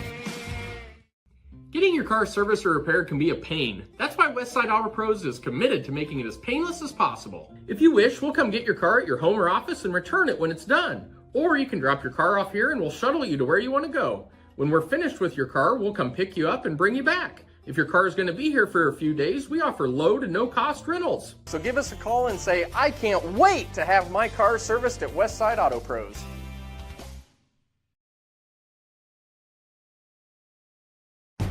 want to get stronger, faster, healthier. You want more. You want to be part of something bigger than yourself. A place for people of all ages, all walks of life, that provides opportunities for all to succeed. We do that. We're the why. Build more than muscle. Build a stronger community. Save big at DeArmond Chevy GMC Knoxville. New Silverado 1500 Crew Cab offering 5.9% for 84 months plus up to $4,750 cash. New 2024 Chevy and GMC 2500 HDs with 5.9% for 84 months. And new Sierra 1500 Crew Cab with 5.9% for 84 months plus up to $3,750 cash. All at DeArmond Chevy GMC Knoxville. DeArmondChevyGMC.com. Free Godfather's Pizza begins with the download. Order through my new online ordering app and start earning free pizza and sides. It's easy. Download the Godfather's Pizza online ordering app today. Do it. 21-3, Centennial ranked 6th in 5A, leading number 1 Dowling 21-3. Mark Amadale, Matt Mandring, Brian Morris. Mr. Mandring. Yeah, you know, when you come out here and you're sitting there at halftime, you're sitting there and trying to figure out where to go, and we're being distracted by dads doing cartwheels. I noticed. If you're watching on CISN, which I hope some of you are, I don't know. This is the dance dads are out there with their daughters dancing away. Brian, did you ever have to do this? I got to ask because you had several daughters. I didn't have daughters in cheerleading. I had one, but she didn't continue like her senior year. But Darn. I did something during dance. I did the Super Bowl shuffle during a dance thing when they were in dance. But no, I did it all. Our listeners our viewers on CISN are seeing this. The Dowling dance dads out there with their daughters who are members of the cheerleading team. Brian, did you give anybody any tips before they went out there? No. If we need to shoot free throws, Mark, I can help them. Okay, and here comes here's what we're waiting dear goodness, for. Here comes the team finally. Dear Lord, who's in charge of this school? And if if our producer Aaron Bandy will pick up the guys from the left coming from stage left here as the members of the 2014 state championship team, Dowling Catholic. Kathy Powers out there leading them out there. I think she's got a sign. She's got the poster. Yeah, she's got the poster. So she's done a great job last week with homecoming and Hall of Fame, and now this week with the reunion of the 2014 state championship team. That was Tom Wilson's third state title team, and they got the picture of him on the floor of the dome. And we get Earl Hulse is getting them lined up down there. You can see as Earl. And he's official. It's official. It's official when you have him get a picture. I'll tell you, you want a blessing in this with this, all the athletics and all the activities. Earl is around it, and it's nothing. It doesn't count unless Earl's there. That's right. They used to say it didn't count unless O'Grady's there. That might be true too. It never counts when Amadeo's there. But I'm telling you, this is awesome. You got a good close up there, Mark, and you can probably pick some of those people out. They're not, I see Boyle, and of course Brian doesn't have access to the monitor we have here, but a very close-up picture of the 2014 state championship football team, and we're hoping to get an interview out of that once they get done, and Earl gets done. Yeah, Earl gets done. Well, he's got Fred Tiernan helping him out, and that is always a good sign. Yeah, that's a good sign. Earl's been around here, for a long time, and what's crazy is Earl was my middle school social studies teacher. And you went to Sacred Heart? No, yeah. So he's from Sheldon, and his first 10 years of teaching or so were at Sheldon High School and middle school. He was a middle school teacher, and he was taking pictures back then. Was my coach in middle school and basketball and football. I mean, he just did everything, but was also the head baseball coach a couple of years. So, all right. Earl's a blessing. He is, and we're so glad he's here in Central Iowa and helps out the Dowling community. No matter what the activity is, you'll see him at middle school games, and I see him all summer.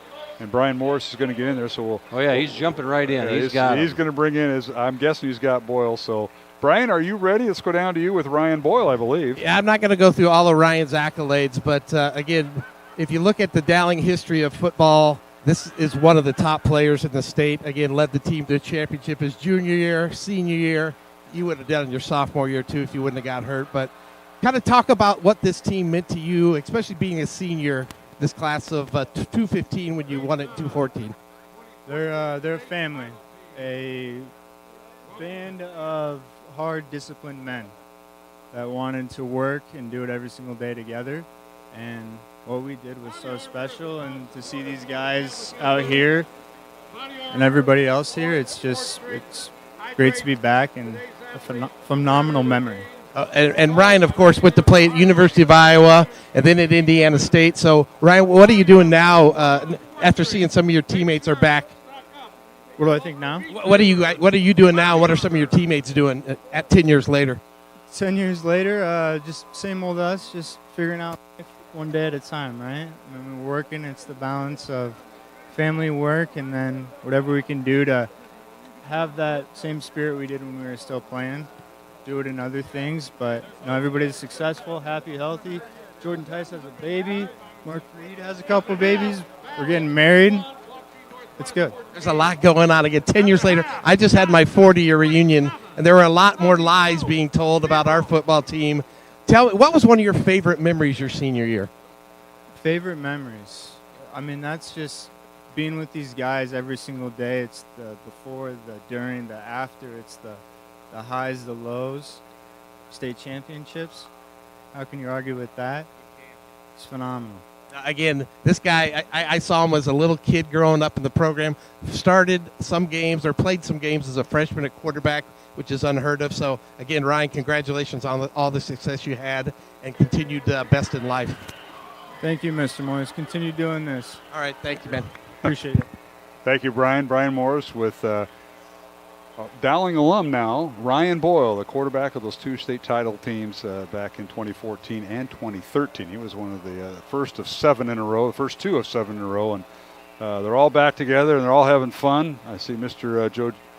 Mr. Jock down there, a few others, Matt, but you were 1 year removed from all that group. Yeah, it was. I heard a lot about it. And Ryan talked about, one of the things, you do remember the games, but it's always those times away from the game that tend to stick with the groups that were really cohesive. It's those moments in the locker room. It's those Thursday night meals and the jokes that get told and the stories that get told and sometimes, it's the adversity that you have to carry each other through. And when you go through high school, everybody deals with some adversity along the way, and it's how your teammates help you through that really define the bond, or it starts to build the bond that carries with you long afterwards. We have babies on the field from that group, the fathers, the dads with the baby carriages out there, and so that is awesome. There's a couple of them. We're going to take a 1-minute break, return for the second half here at Valley Stadium in West Des Moines. It's week number 6 of the Iowa high school football season. Both Ankeny Centennial, Dowling Catholic involved in a game tonight that's one-sided right now. Centennial 21, Dowling 3. Both teams with records of 4-1. We'll be back for the second half in 1 minute here on Iowa Catholic Radio and CISN.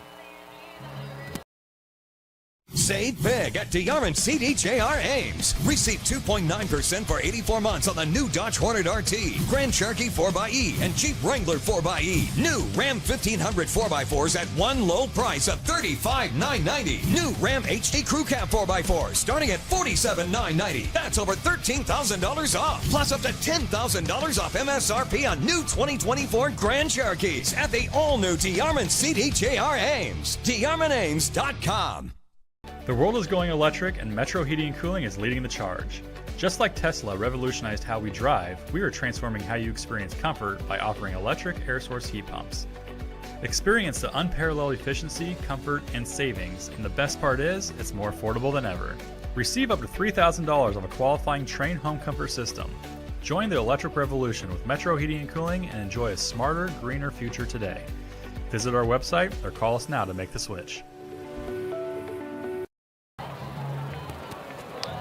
And welcome back to Valley Stadium in West Des Moines. Dowling Catholic fans hoping the second half is better than the first half. 21-3. Ankeny Centennial leading Dowling Catholic. Mark Amadale, Matt Maindring, Brian Morris on the sideline. Great interview that time with Ryan Boyle, one of the Dowling state championship, the captain of the state championship team back in 2014, having their 10-year reunion and enjoying all the festivities. And Matt Maynard, what are some of the keys for Dowling in the second half? Because what did Centennial look like? Looks like what Dowling does to other teams, and it was all Centennial. And you got to credit the Pezzetis and the coaching staff over there at Centennial. They had our number. That defense got to come out and get a stop, and that's going to be the first thing. If you allow Ankeny Centennial to come down and put any points on the board here, it's going to be a deflator. They got to get this and start to establish that passion, that emotion. Someone's got to set a fire. And then create some turnovers, make something happen.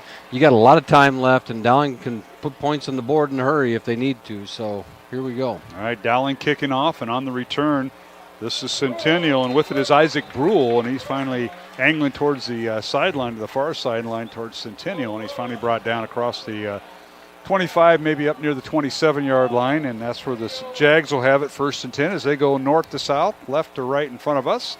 And beautiful night, 70 degrees at game time. Temperature was expected to be in the mid-60s throughout the contest with light winds. And let's go down to the Dowling sideline, and that is where Brian Morris is at. Brian? It is cool to see this team down here, guys, because now they're standing on the sideline kind of talking a little bit with some of the coaches. Now the coaches have to get back to work, but that was a special team. They ran through that season. And, again, Ryan Boyle, just one of the all-time greats at Dowling.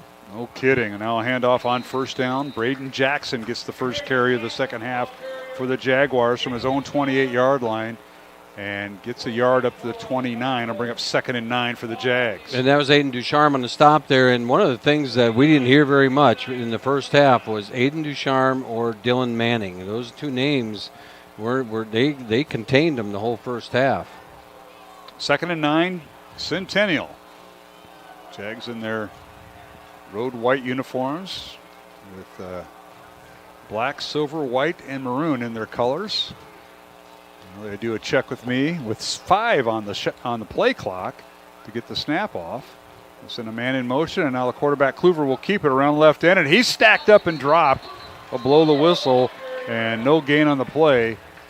It'll bring up 3rd and 9 from the Ankeny Centennial 29. And we see a little emotion out of Dylan Manning, which doesn't happen very often. And the senior leader, you're coming out there.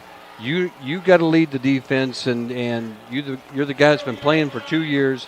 Come out here and establish something right away, and there he showed his leadership, getting up there and getting that stop. Ryan Bobo, Carter Smith, Owen Pins, Ian Middleton up front for Dowling Catholic, Aiden Ducharme, Jackson Miller, Dylan Manning, as you mentioned, and Joel Sanko, the linebackers for the Maroons, Parker Pearson and Joe Smerdla with Will Barretto, the safety. Now Kluver back to throw on 3rd and 8, rolls to his right, fires back across the field, and it's intercepted by the Maroons, picked off at the 38-yard line. Kluver threw across his body, and it's intercepted by Joel Sanko. Joel Sanko in the right place at the right time, and how many times do you say it?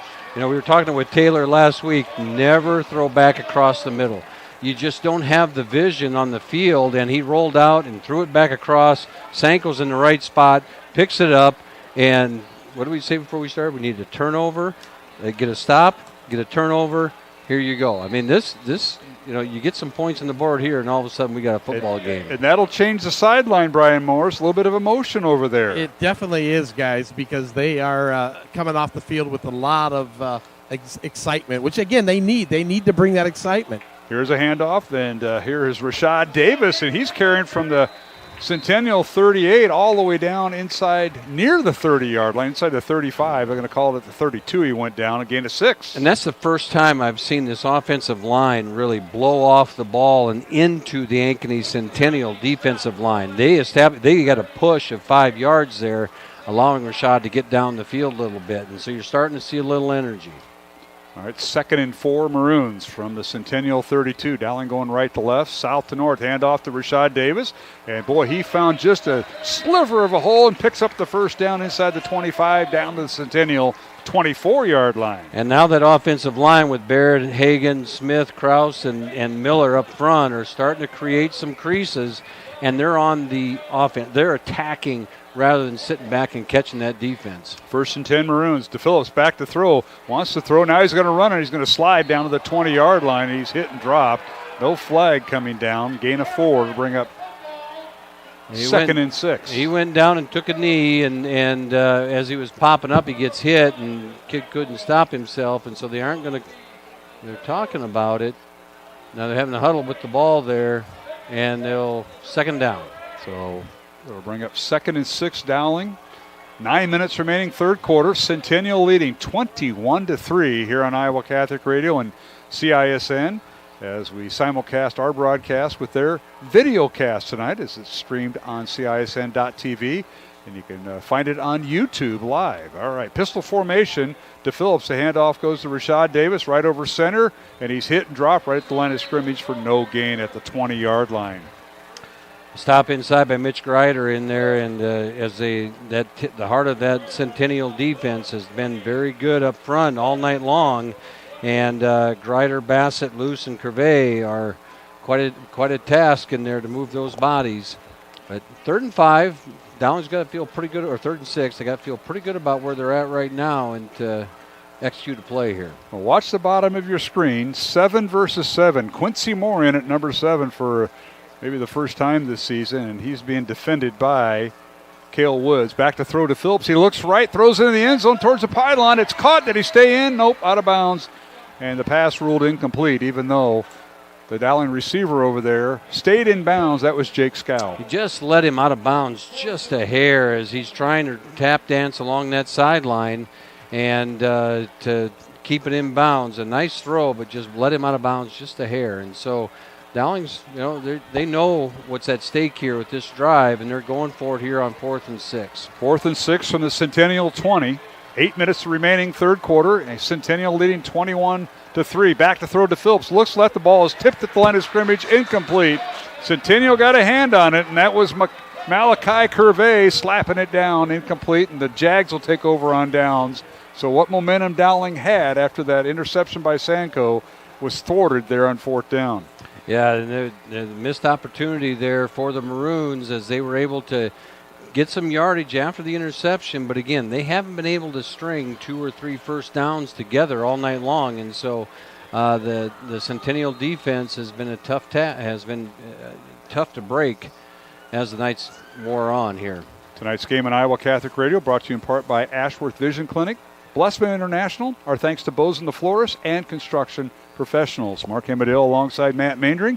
Ryan Morris in the Dowling sideline. We'll go down to him. First down carry by Braden Jackson from his own 20, and he's hit and dropped back at the 17, maybe the 18-yard line. So Dowling defense still carries that momentum. And Brian Morris, come on in. Yeah, the defense is out there. They're pretty fired up, guys. I can imagine that Ankeny's going to probably run the ball a little bit more in the second half. That was an ill-advised pass there by Culver. He was thrown across his body. So milk clock, you got an 18-point lead. You might as well try to, use the clock to your advantage. Yeah, that is what'll be on Centennial's side as soon as they can keep it running. And now here's a jet sweep handoff and upended nicely. Individual tackle that time after the handoff goes to one of the wide receivers. That's Jeremiah Bassett, who had a big catch in the first half. Bassett tripped up in the backfield. Joel Sanko again in the backfield and was able to get enough of a shoe as he tried to jump over him to trip him up. And Joel Sanko making plays all over the field again. Great play by him on the wide side of the field in the open there as he has to keep that edge and does. Well, first 2 plays for Centennial here in this series, a loss of 1 and a loss of 3. So it's 3rd and 14 Jaguars from their own 16-yard line as they break the huddle. Game clock winding, under 6:40 to go. This is where that screen plays hurt him. All right, back to throw Kluber. He sets up the screen, lobs it. It's intercepted by the Maroons. Picked off by Ben. Well, who's that? Owen Pins. Owen Pins. That's what I thought. Owen Pins with the interception. Big number 55 with the pick. And Dowling will have it 1st and 10 at the 12-yard line. If we can get that replay, he'll be talking about that one for a while. At his 40-year reunion, that'll be a touchdown. And he's going to say, I saw the end zone. Yeah. I saw the end zone. Kane Brooks, the tight end, made maybe the touchdown-saving tackle for Ankeny. They're tied in, and it's 1st and 10 Dowling. But how about that? Pins with the pick. The little screen play over the middle, and Pins was there to knock it down and grab onto it. So Dowling now with a first down at the 12-yard line. Handoff for Rashad Davis. Zigs and zags and carries tacklers down to the 7 for a gain of 5. Gain of 5 inside. Good shoestring tackle by Kluver, I believe, on the bottom of that, as Rashad Davis is starting to find some creases in there for this Dowling offense and establishing a run game. That's what they get, 12 yards in the first half. I mean, you got to turn that around. 2nd and 6 for the Maroons. Dowling can get a first down at the 2. Here's a snap out of the shotgun. To Phillips, hands it off to Rashad Davis, bounces off a tackle, touchdown Maroons, and Rashad Davis from 7 yards out scores the Maroons' first touchdown of the night, and it cuts the lead 21-9 Centennial with the extra point coming for the Maroons. Well, hey, you couldn't have asked for anything more to come out here in this start the second half, and Rashad Davis bounces to the edge and gets outside and gets in the end zone for the Maroons. And if the defense keeps playing like this, it's going to be a heck of a ball game down the stretch. Well, Owen Penn set it up with the interception on Kluver on 3rd down. Now the extra point by Marty Blount. Kick is up and good. 21-10's our score. Centennial leads Dowling with 5:53 to go, 3rd quarter. We'll be back here at Valley Stadium in West Des Moines on a gorgeous night for Week 6 of the high school football season. And we'll take a 1-minute break on Iowa Catholic Radio and CISN.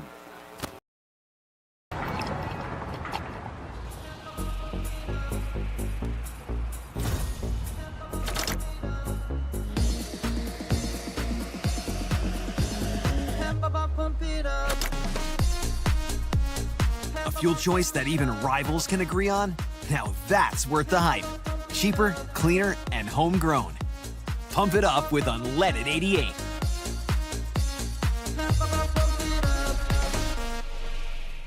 Western lets your UTV power through the storm. The Impact V Plow and Impact Straight Blade. With the features the pros demand. Custom tailored for your UTV. And to keep your work top-notch, rely on the Tornado UTV Hopper Spreader. Now that's a job well done. Western, more jobs done faster. Visit Truck Equipment Inc. today at truckequipmentinc.com.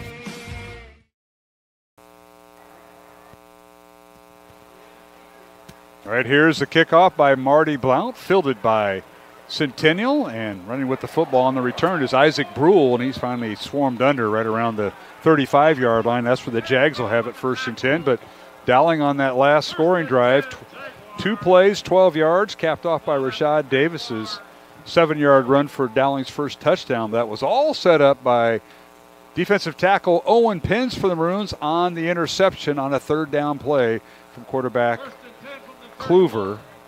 For Centennial, and Chase Kluver with his first pick, and Brian Morris, you're on the Dowling sideline. That really set up the touchdown, and the Maroons had a chance earlier, but turned the ball over on downs with Sanko's interception. Yeah, again, guys, two passes this half, two picks. I'm running the ball if I'm Centennial.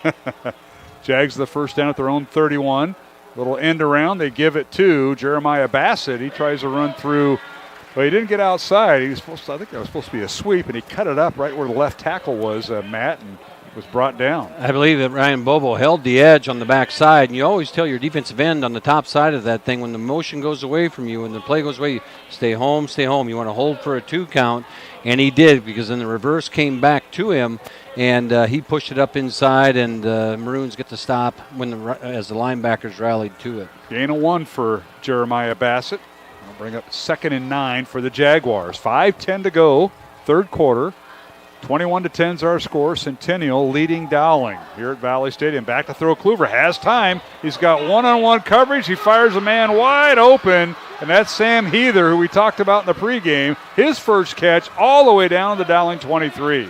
As they flipped the field there, and Kluver laid that out there for Heather right on the numbers, and just a good throw by him. And he got a step on. You know, Pearson hasn't had too many times when he's been let someone get behind him there. Parker did let him get down the field, and it makes the play, saves the touchdown, and allows this defense another opportunity to keep the points off the board. No question about it. And for Heather, that was a 45-yard catch and a first down for the Jags at the Dowling 23. Now the handoff goes to Braden Jackson, and he angles his way towards the far sideline. And he's brought down right about the 18-yard line, we'll call it, gain of 5. Dowling defense pushed him to the edge, and Braden Jackson, a good runner, got good vision, and he kept his eyes up and slid to the outside and was able to get a few yards off that edge and creates a 2nd and short situation, or 2nd and 5 situation for the Jags. Well, they've had some players come up big. Caleb Reed with some big catches, a touchdown and a 3rd down catch in Dowling territory for big yards. And now Sam Heather, the same. So it's 2nd and 5, Jags from the Dowling 18. Back to throw, Kluver stops, now throws the ball away, incomplete. Almost a lateral throw, but it was out of bounds. And a penalty flag down here at the 20-yard line, just outside the Dowling sideline. It was a strange shift. They came in a tight formation, then shifted out into empty, went trips in the Twins. We'll see what the call is here. Maybe not enough men on the line of scrimmage. That could have been. Yeah. Yeah, you're right, Mark. Good call. Not enough men on the line of scrimmage. That'll back Centennial up on the penalty, as it was a live ball. Maroons could have declined it, and they're going to. Yeah, they are going to decline it. Yeah, no, they took it. They backed it up 5 yards. They did. Okay. Yeah, so it's 2nd and 10. Took the penalty. 23. Yep. Okay. And so 2nd and 10 now for the Maroon defense, and working to get another stop. 2 receivers right. Bassett in motion right to left. Handoff goes to Braden Jackson, and he cuts upfield right between the tackles, and he's driven down at the 15-yard line for a gain of 8. Gain of 8 and a big play, and then 57 has to go out for a play, and that's Deacon Cahey, right tackle. He lost his helmet, so he's got to go out for a play. 3rd and short here, deep in Dowling territory. 4 minutes, 20 seconds remaining on the game clock here in the 3rd quarter. It's stopped. 21-10 our score. Centennial ranked 6th in this week's 5A poll, leading number 1 Dowling. Both teams with 4-1 records. Jags will go with a double tight end set, 1 receiver to the right, 3rd and 2. Quarterback sneak Kluver, and he has the 1st down. He's inside the 15, down near the 13, maybe the 12. Yeah, he had a strong push back there behind that big offensive line. He climbs behind Gavin Humphrey at 240, Max Dickinson at 250, and Lucas Jurovic at 245, center guard, and they push the defense back. So it's 1st down for the Centennial Jaguars. The only time they've been stopped tonight is Kluver's thrown an interception on each of the drives. Everything else they've scored in the 1st half. And now Bassett in motion, and they give it to Braden Jackson, and he spins his way down towards the 10-yard line. Oh, he's still going. And yes, he is. And down towards the 8, they're going to spot him down. A good extra effort. Kind of a page out of the Rashad Davis playbook. Yeah. Keep your legs going. Yeah, keep your legs going. That offensive line kept chopping, and I thought he was down right towards the line of scrimmage there, but he did keep his feet moving and got out to the edge there a little bit, and as the Dowling defense bowed. And this is a big series here to try and keep them out. Well, the Jags started on their own 31-yard line. The big play to Sam Heather, 45 yards, got the ball down to the Dowling 23, and this is now inside the red zone for the Jaguars. 2nd and 6 from the Dowling 8. And the give is to Braden Jackson. He's going to be hit. Oh, he got the ball. And the ball was stripped. Dylan Manning stripped the ball away. And he got it. They're going to give it to him. Manning with the strip, you're right, Matt. Or and Bobo. Ryan Bobo. It was Ryan Bobo. It was Ryan Bobo, guys. There you go. So the What a Maroons play. caused 3 straight possessions where Centennial has coughed up the football or turned it over, this time a fumble. Yeah. And look at the replay there. It's Bobo. Yeah, Manning was on his legs, and Bobo was around the top of him and had his arms and ripped the ball out, and it spun right into his hands. And 3 consecutive turnovers by the Dowling defense, and this is the defense you would expect to see from Dowling. And here we go, 2:49 to go, and trailing by 11 points. Dowling with the 1st down at their own 16-yard line. Parker to Phillips, a quarterback, 2 receivers left, 1 to the right. Back to throws to Phillips, looks over to his right, fires the ball out, and the pass is incomplete to Scow, who had to come back for the ball. Ball was thrown a little higher than what he'd want, so it'll bring up 2nd and 10 Dowling. Yeah, ball came out a little high, and Scow couldn't climb the ladder to quite pull it down, and DePhillips had some mustard on that one. Yes, he did. That was a fastball. That was a fastball. High and away. All right, Brian Morris, what do you have? How about the defense? They've got to be getting this team fired up with 3 consecutive turnovers they forced. Yeah, that was really needed, guys, to at least keep the Maroons in this game. But that was holding there on number 63. Okay. Oh, okay. Braden Hagan, so they half the distance. That'll be back to the 8-yard line. Thank you for that, Brian. 1st and 18 for the Maroons. DePhillips with his back to the end zone, handoff for Rashad Davis, and Rashad hops a tackle and gets near. They're going to give him the 9 for a gain of 1, so it'll bring up 2nd down and 17. And the defense piled them up right there at the line of scrimmage, and Mitch Grider gets up a little slow out of that pile as they are really climbing, packing that thing in there. And again, the front 4 from Ankeny, Centennial on the defensive line here are sustaining or maintaining all the block. They're consuming everything, allowing the linebackers to get to the football, moving downhill. Yeah, Malachi Curvey, Houston Luce, Isaiah Bassett, Mitch Grider. We talked about them, and they're a formidable task. Minute 55 to go. DePhillips back to throw, 2nd and 17. Fires the ball out. He's got a man open, but he overthrew Scow, who had double coverage, but open, incomplete. Yeah, he did get behind the defense, and DePhillips needed a little more air under that thing, and he threw it a little bit on a rope, but it was just off at just a hair. We're talking a yard. Now the Maroons trying to flip the field a little bit. The problem is you recovered the fumble, but you could give the ball up deep in your own territory. So it's 3rd and 17 Maroons from their own 9-yard line with a minute 50 to go in the 3rd quarter. Parker DePhillips with 3 receivers to the left. DePhillips back to throw, looks left, out throws over the middle, caught by Trey Wilson. 1st down Maroons across the 25, up near the 28-yard line. Right at the sticks there as Trey ran the route to the right spot and got an opening over the middle right there, and there was 3 defenders there.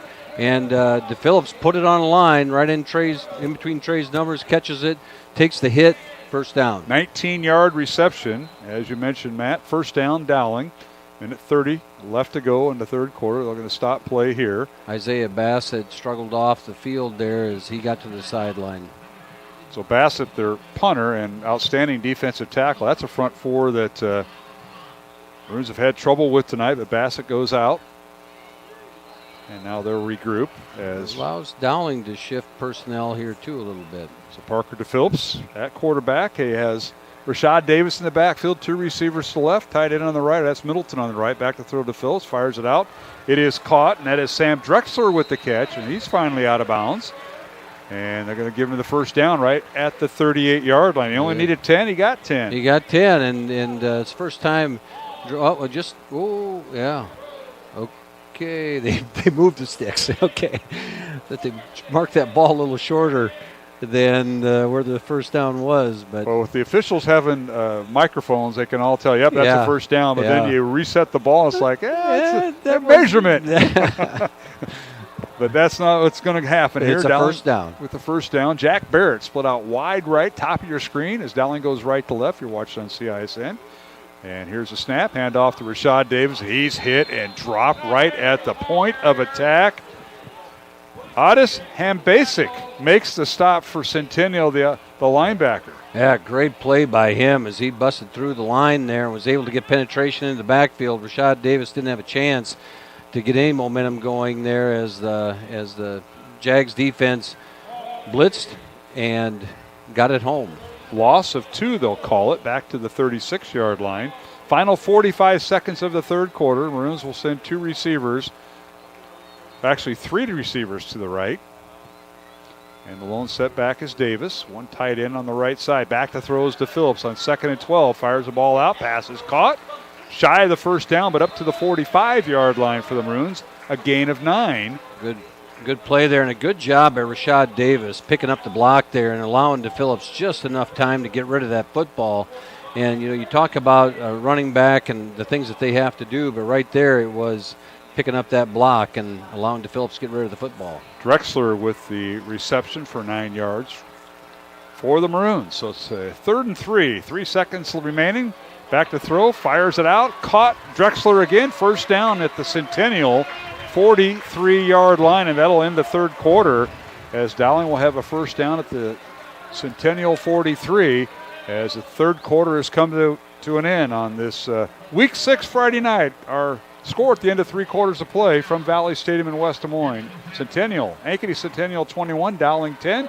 We're back in 1 minute with the start of the 4th quarter on Iowa Catholic Radio and CISN. Free Godfather's Pizza begins with the download. Order through my new online ordering app and start earning free pizza and sides. It's easy. Download the Godfather's Pizza online ordering app today. Do it. Ever have one of those awkward moments when a business disappointed you? You got ripped off? Didn't get what you expected? The Better Business Bureau can help you avoid these uncomfortable situations. BBB accredited businesses are honest, ethical, and reviewed annually by the BBB. Don't experience another awkward moment with a bad business. Trust the ones that operate with integrity. Look for the BBB seal. It's the sign of a better business. And find a better business anytime at bbb.org. Western lets your UTV power through the storm. The Impact V Plow and Impact Straight Blade, with the features the pros demand. Custom tailored for your UTV. And to keep your work top-notch, rely on the Tornado UTV Hopper Spreader. Now that's a job well done. Western, more jobs done faster. Visit Truck Equipment Inc. today at truckequipmentinc.com. I'm Mark Amadale alongside Matt Maindring here at Valley Stadium. Brian Morrison, Dowling sideline. We start the 4th quarter. Dowling with a first down at the Centennial 43, and they give it to Rashad Davis. Rolls right, and still on his feet, skipping down the near sideline. He's running out of bounds right about the Centennial 35-yard line. He may pick up 8 yards, depends on where they spot him, but Maroons now trying to rally here, trailing 21-10 to start the 4th quarter here, Matt. Getting a little momentum, and able to run the ball a little bit. And Rashad Davis was patient right there, and he's got Ian Middleton out in front blocking and another lineman. And as he got between the numbers and the sideline, and was able to squeeze out a few yards, and 2nd and short. Drexler finished with a 12-yard catch to end the 3rd quarter. Pistol formation for the Maroons. Back to throw is DePhillips, and he'll keep the football. Runs around left end and gets a couple yards down to the 33-yard line. Should be enough for a first down. And I thought near a first down. He's going to be shy. No, he's got it. He's got it. Yeah, they are moving the chains. Yeah. All right. This time I'm with them. Ian Middleton there. I thought Ian Middleton had the ball, and I'm going, that's a great give. And all of a sudden he's flying through the line of scrimmage, but DePhillips kept it and was, he just needed to get enough for a first down and got it. All right, the Maroons now with the first down at the Centennial 33. This drive started back at Dowling's 16-yard line. And Phillips takes a knee a second. He may have taken, more than a knee. He may have gotten dinged up a little bit on that last carry. He might have lost his breath as he got thrown backwards a little bit. So Joey Nahas is the backup quarterback for Dowling, and he may be pressing the service with 11.5 minutes to go here in the 4th quarter. 21-10, Centennial with the lead. Let's go down to Brian Morris. Yeah, he's over there getting some water now, guys. I don't know what the rule is. If they didn't take a timeout, so I'm assuming he'll have to come off the field for one play here. But it looks like, he just wanted to catch his breath a little bit, got some water. He's looking like he's going to be fine. Yeah, I think he got thrown on his back. If he could, on the replay, you could see it maybe, but and sometimes you do it, you just lose your breath for a second, and he needed to catch it before the next play. And so now this puts, Dowling in a little bit of a different situation. You change quarterbacks, and you do it a bunch, and Dowling does a really good job every year about, getting both quarterbacks a lot of reps. That's right. So Joey Nahas will come in. Junior quarterback, back to throw, is being pressured. Now Joey skirts the pocket, still on his feet, and he's wrapped up inside the 30, maybe down to the 29. He'll pick up 4. On the play. Pretty good run by Joey, and Dowling's not fearful. They take him in on his first play in. They're going to throw a pass with Joey Nahas, and he does a good job of running with the football and getting some yards. All right, Evan Mitchell comes in as the tight end, number 92 for the Maroons on the right side. So Dowling going big here on 2nd and 6. And Joey Nahas, the 6-foot junior quarterback, backing up Parker DePhillips, who is out momentarily, and they'll give it to Rashad Davis. Rashad trying to turn the corner, running out of real estate, and he's finally driven back. He'll lose about 2, maybe 3 yards back to the 32-yard line. Yeah, he lost a little bit of yard. No space over there on the edge, and just ran out of room as Carlos Blunt and company just sliding to the edge, making him bounce to the corner, and here you go. Now you got a 3rd and 8. Loss of 2 on the play. Neha stays in. Yeah, I'm looking for DePhillips on the sideline. Right now he's right down here by Coach. Yeah, I think he's just waiting for a chance to get in, catching his breath. Dowling go with 3 receivers to the left. Maroons going left to right, north to south here at Valley Stadium, and now a timeout called by Dowling. So we'll take it with them. 10:27 left to go, 4th quarter. It's Ankeny Centennial 21, Dowling 10. We'll return to Valley Stadium in 1 minute on the Iowa Catholic Radio Network and CISN.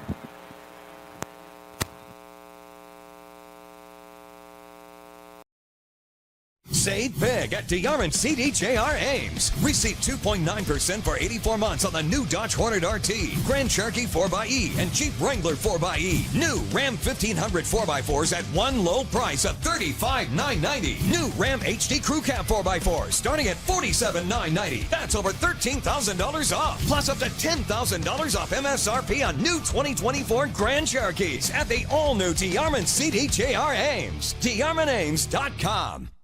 The world is going electric, and Metro Heating and Cooling is leading the charge. Just like Tesla revolutionized how we drive, we are transforming how you experience comfort by offering electric air source heat pumps. Experience the unparalleled efficiency, comfort, and savings, and the best part is, it's more affordable than ever. Receive up to $3,000 of a qualifying Train home comfort system. Join the electric revolution with Metro Heating and Cooling and enjoy a smarter, greener future today.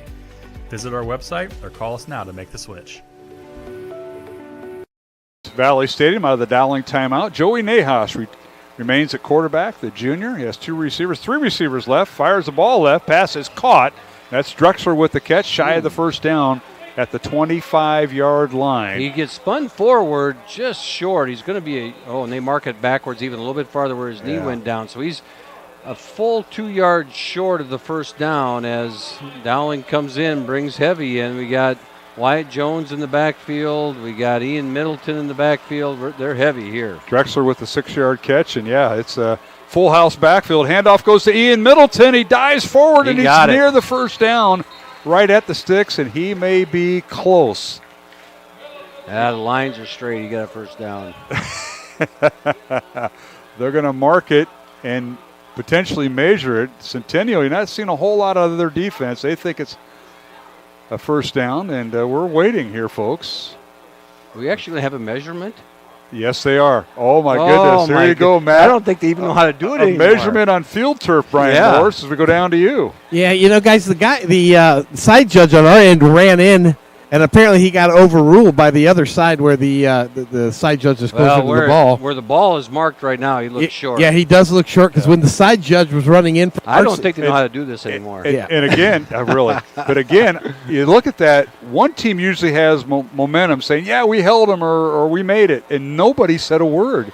Oh, yeah, he's way short. And it'll be Centennial football. They turn it over on downs, does Dowling. I knew it was close, and it just depends on the spot. It was that close.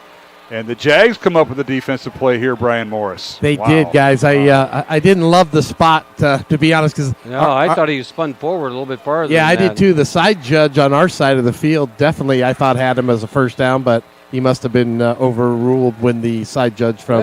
The ball is close to the Ankeny sideline. Yeah, exactly. Yeah, so sometimes the conversations.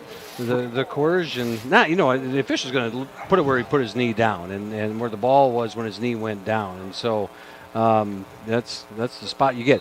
The one thing about it, Dowling got a stop. They didn't allow him to score. They flipped the field here, has Ankeny back. So it's not the end of the world yet. You've got time. You're down by 2 scores. They're down 10-21. You got time and a defense that's playing lights out in the second half. All right, here is Kluver and the Centennial Jaguar offense on the field. First down from their own 24-yard line. They give us the tailback, and he gets a yard up to the 25. It'll bring up second down and 9. As the Jaguars, I'm going to take a page out of what Brian Morris said. They're going to try to keep the ball on the ground and grind it out. Well, last time they did, Brian was right, but they fumbled the football. Yeah. So, there's only so much you can do. Clock is winding, 9.5 minutes to go. Maroons have 2 timeouts remaining, Centennial 3. And our score is Ankeny Centennial 21, Dowling 10. At halftime, it was 21-3 Centennial. Jags break the huddle. 2 receivers left, 1 to the right. Centennial going right to left, south to north here at Valley Stadium. Here's a snap. Kluver with the throw, and a pass in the middle of everybody. Incomplete. Tipped around, and Caleb Reed was the intended receiver on a flanker screen. Yeah, that flanker screen, that's the play that they've made a lot of money on in the first half, and Dowling was all over it. And that ball went through the defense like a pinball. He just dove through everybody. Who's going to catch that ball? And he threw it hard enough. No one did. And that stops the clock with 9:06. That's the positive thing for the Maroons trying to get back in it, bringing up 3rd down and 9 for the Jags. On their own 25-yard line, they'll break the huddle with 2 receivers left, double tight end set with a halfback. Shotgun formation for Kluver. Back to throw, sets up, has time, fires it out, and the pass it hit the ground, incomplete. The intended receiver that time was Isaac Brule, and he landed on the football and kind of knocked himself out a little bit. It'll bring up 4th down. He did, and he didn't have enough for a 1st down anyway, and so it didn't matter if he'd have caught it or not, but he looked like he landed on the ball, kind of knocked the air out of him a little bit. And well, how about this? 4 straight possessions, Brian Morris, the Dowling defense has held and forced a 4th down or a turnover. Yeah, this defense has really come out on fire. Wyatt Jones came off the field. His jersey was halfway off, and they were saying to the refs, come on, man, you got to call something. Oh, my goodness. What a punt by Isaiah Bassett. He was shaken up earlier in the game. It goes over the head of Trey Wilson and downed inside the 20 at the 18-yard line, and that's where the Dowling Catholic offense will start, man. I think he did the right thing. That ball was over his head, and he couldn't get to it, and you're better off. You don't want to catch that thing running the other way, and you just got to take it where it is, and that was a great punt. Beautiful punt by Bassett. 52 yards with no return. How about that for a high school punter? Yeah. And a 1st down Dowling at their own 18. Does DePhillips come in or does Nahas come in? We'll see. At quarterback. It's oh, wait. I'm looking. Nahas. So Dowling's Joey Nahas will remain at quarterback. Parker DePhillips on the sideline. Shaken up after a run and hasn't been back in since. 1st and 10 Maroons from their own 18. Back to throw is Nahas. Fires the ball downfield. He's got a man open. It is caught. Caught by Scow. He's got one man to beat. All the way down inside the 5. Touchdown, Jake Scow. Wow. And Dowling has answered with Nahas throwing the ball. And it's 82 yards. How about that? And Nahas, I was going to say when he came in, the one thing they like about Nahas, he can sling the ball. There you go. He threw that ball out there, hit Scow in stride. First kid dives, he keeps his feet, and then a little tap there from Trey on the one blocker, and he's in the end zone. Big play. Mark, we got a football game. And here, it's going to be interesting here. Dowling go for 2. I would imagine they go for 2 here. Yeah, they're going for 2, guys. Yeah, 21-16. Ankeny Centennial with the lead, and the Maroons have the opportunity to go for 2, and now they're trying to get their personnel set, as it's not the PAT field goal unit going out there. So they put it on the hash, and they've showed a few different wrinkles when they've done this in this 2-point conversion thing, and you practice it a lot. Wow. A lot of people looking at each other here. What's going on? Well, you got the play clock is underway, so we're down to 15. They got plenty of time. Take your time and get set. Maroons go with a bunch formation to the left, 2-point conversion. Nahas at quarterback. Joey has Wilson in motion. Nahas will keep it, throws it in the end zone. Did he catch it? He got it. 2-point conversion. Good. How about that? Big play that time by the Maroons. Let's see if we get the replay. I believe it was Sam Drexler. We're going to find out here on the replay. That reminds me of a Tim Debo type football. Yeah, I believe it was Sam Drexler. It is. Sat right down, and that's about impossible to stop when you throw it in there. All right, we'll take a break. Score, Centennial 21, Dowling 18. 8.5 minutes left to go in the 4th quarter. Stay tuned, folks. We've got another barn burner, Dowling and Ankeny Centennial here at Valley Stadium. Back in a minute on Iowa Catholic Radio and CISN.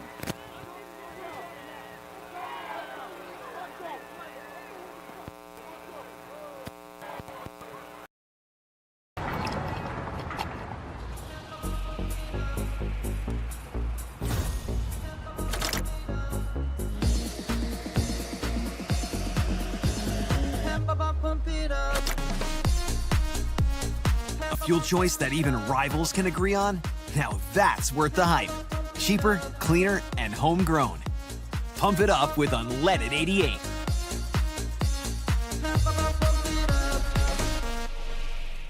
Western lets your UTV power through the storm. The Impact V Plow and Impact Straight Blade, with the features the pros demand. Custom tailored for your UTV. And to keep your work top-notch, rely on the Tornado UTV Hopper Spreader. Now that's a job well done. Western, more jobs done faster. Visit Truck Equipment Inc. today at truckequipmentinc.com. Stadium in West Des Moines, Dowling kicking off. Penalty flags on the return as the Jags have the ball just outside the 20-yard line, but we may have something else going on here on the return. 21-18. Ankeny Centennial leading Dowling. Maroons trail 21-3 at halftime and have rallied here in the second half. And that last touchdown pass from Joey Nahas to Jake Scow of 82 yards with the 2-point conversion to Nahas to Drexler, cutting the Centennial lead to 3. And now Matt Mandering, a penalty on the return. This was against Centennial. Yeah, they'll back them up even more. The flag thrown at the 20-yard line, so you mark 10 yards off from there, and now Ankeny's deep in their own territory as everything is flipped here in this ball game. 8:30 to go, Dowling trailing by 3, 21-18. We'll go down to Brian Morris following this play as they got the penalty all situated for Centennial back at their own 10-yard line. 8.5 minutes to go here in the fourth quarter, and now penalty flags down. Procedure against Centennial. Brian Morris, come on in. Everything's changing here, including momentum. Yeah, everything's changing, guys. The momentum. Ankeny looks like they kind of got smacked in the face on that touchdown pass, and they come out here holding on blocking the back. Now a procedure. They need to regroup, but the Maroons defense is really, really fired up out there.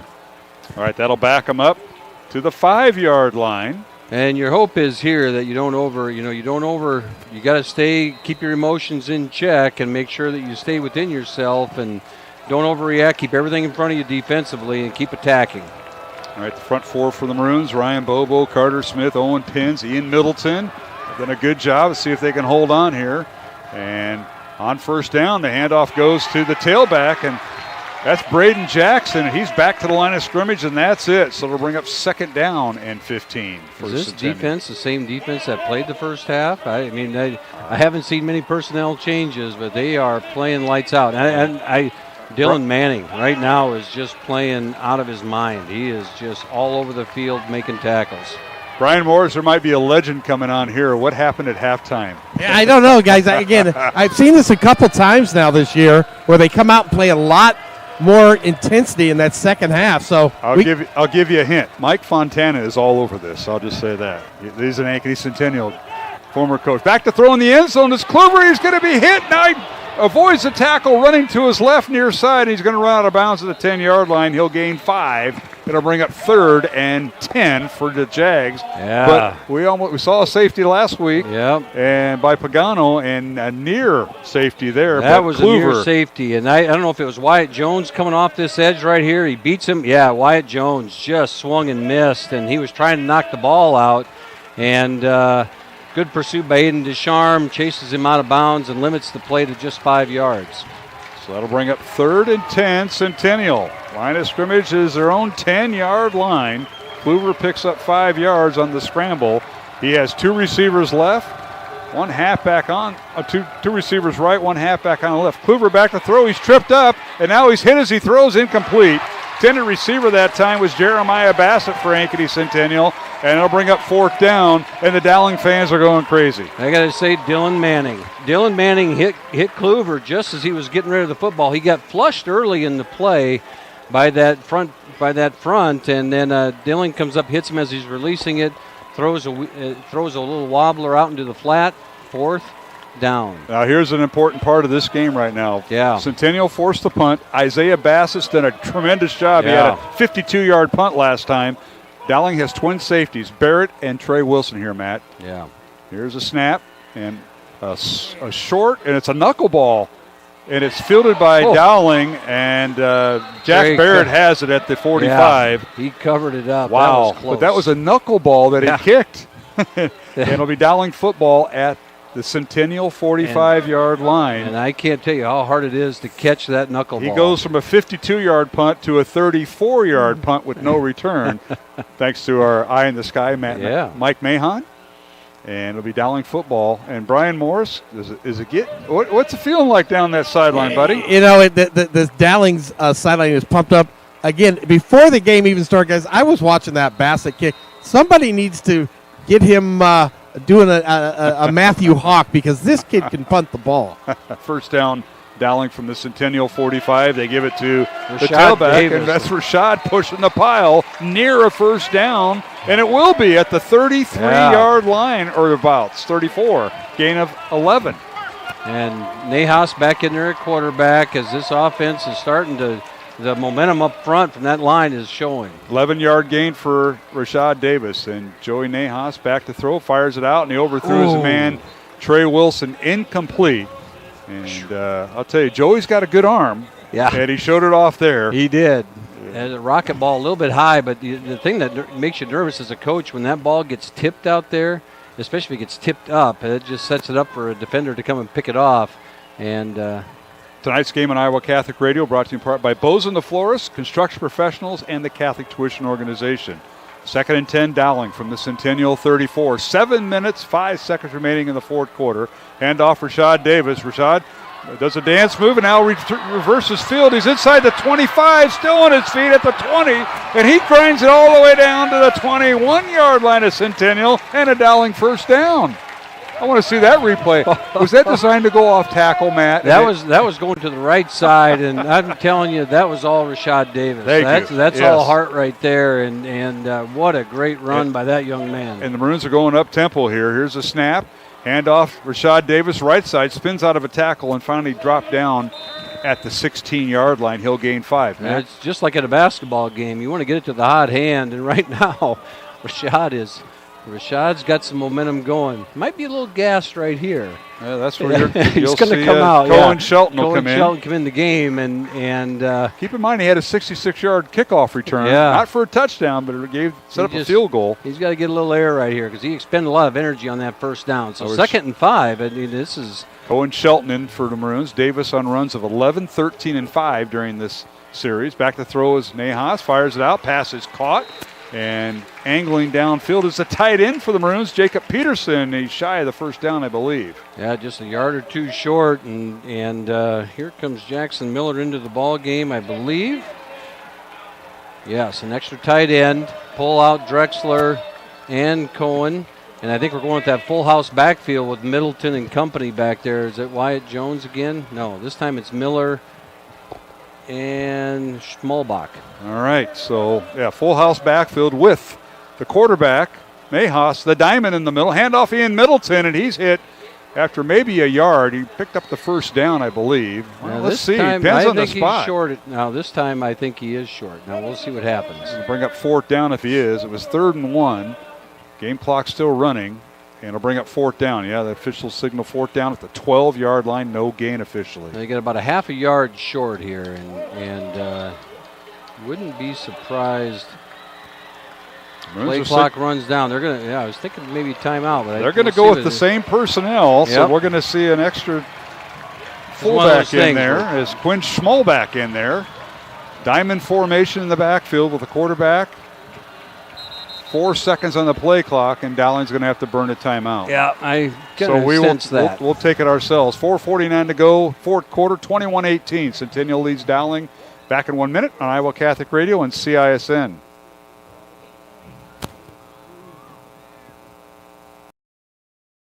You want to get stronger, faster, healthier.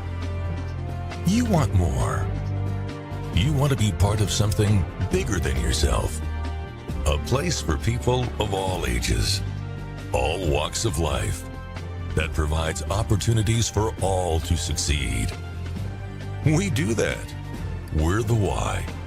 Build more than muscle. Build a stronger community. Iowans are working hard, but high prices make it even harder to keep food on the table. Record numbers need help. Your neighbors, your friends, your community. Stopping hunger starts here.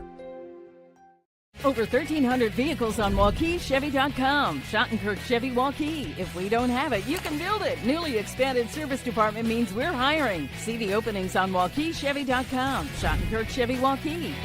WaukeeChevy.com. One for Dowling on the Centennial 12-yard line. Maroons going for it. Joey Nahas at quarterback. They give us to Ian Middleton. He dives forward, and I think he got it. Depends on the spot. Oh, that's not a good spot, Matt. No, that's that not a is good not spot. a good spot. 4th and He's 1, short. and they're going to spot him shy of the first down, I think. You got to get to the 11. He did not. Centennial holds. I thought Ian got it with second effort. We might have a record. We might have our second measurement of the game. Oh, they did say he's short. You can call that from here. He spotted it at the 12, no gain. That was the 7th play of the Dowling drive. It started at the 45. So Ankeny will take over with 4:44 to go in the fourth quarter, leading by 3 over Dowling, 21-18. The Maroons down to 1 timeout. Centennial has all 3. Big play there. Brian Morris, we'll go down to you. As it was almost similar to the play right before. Middleton just went up the middle, not get any space.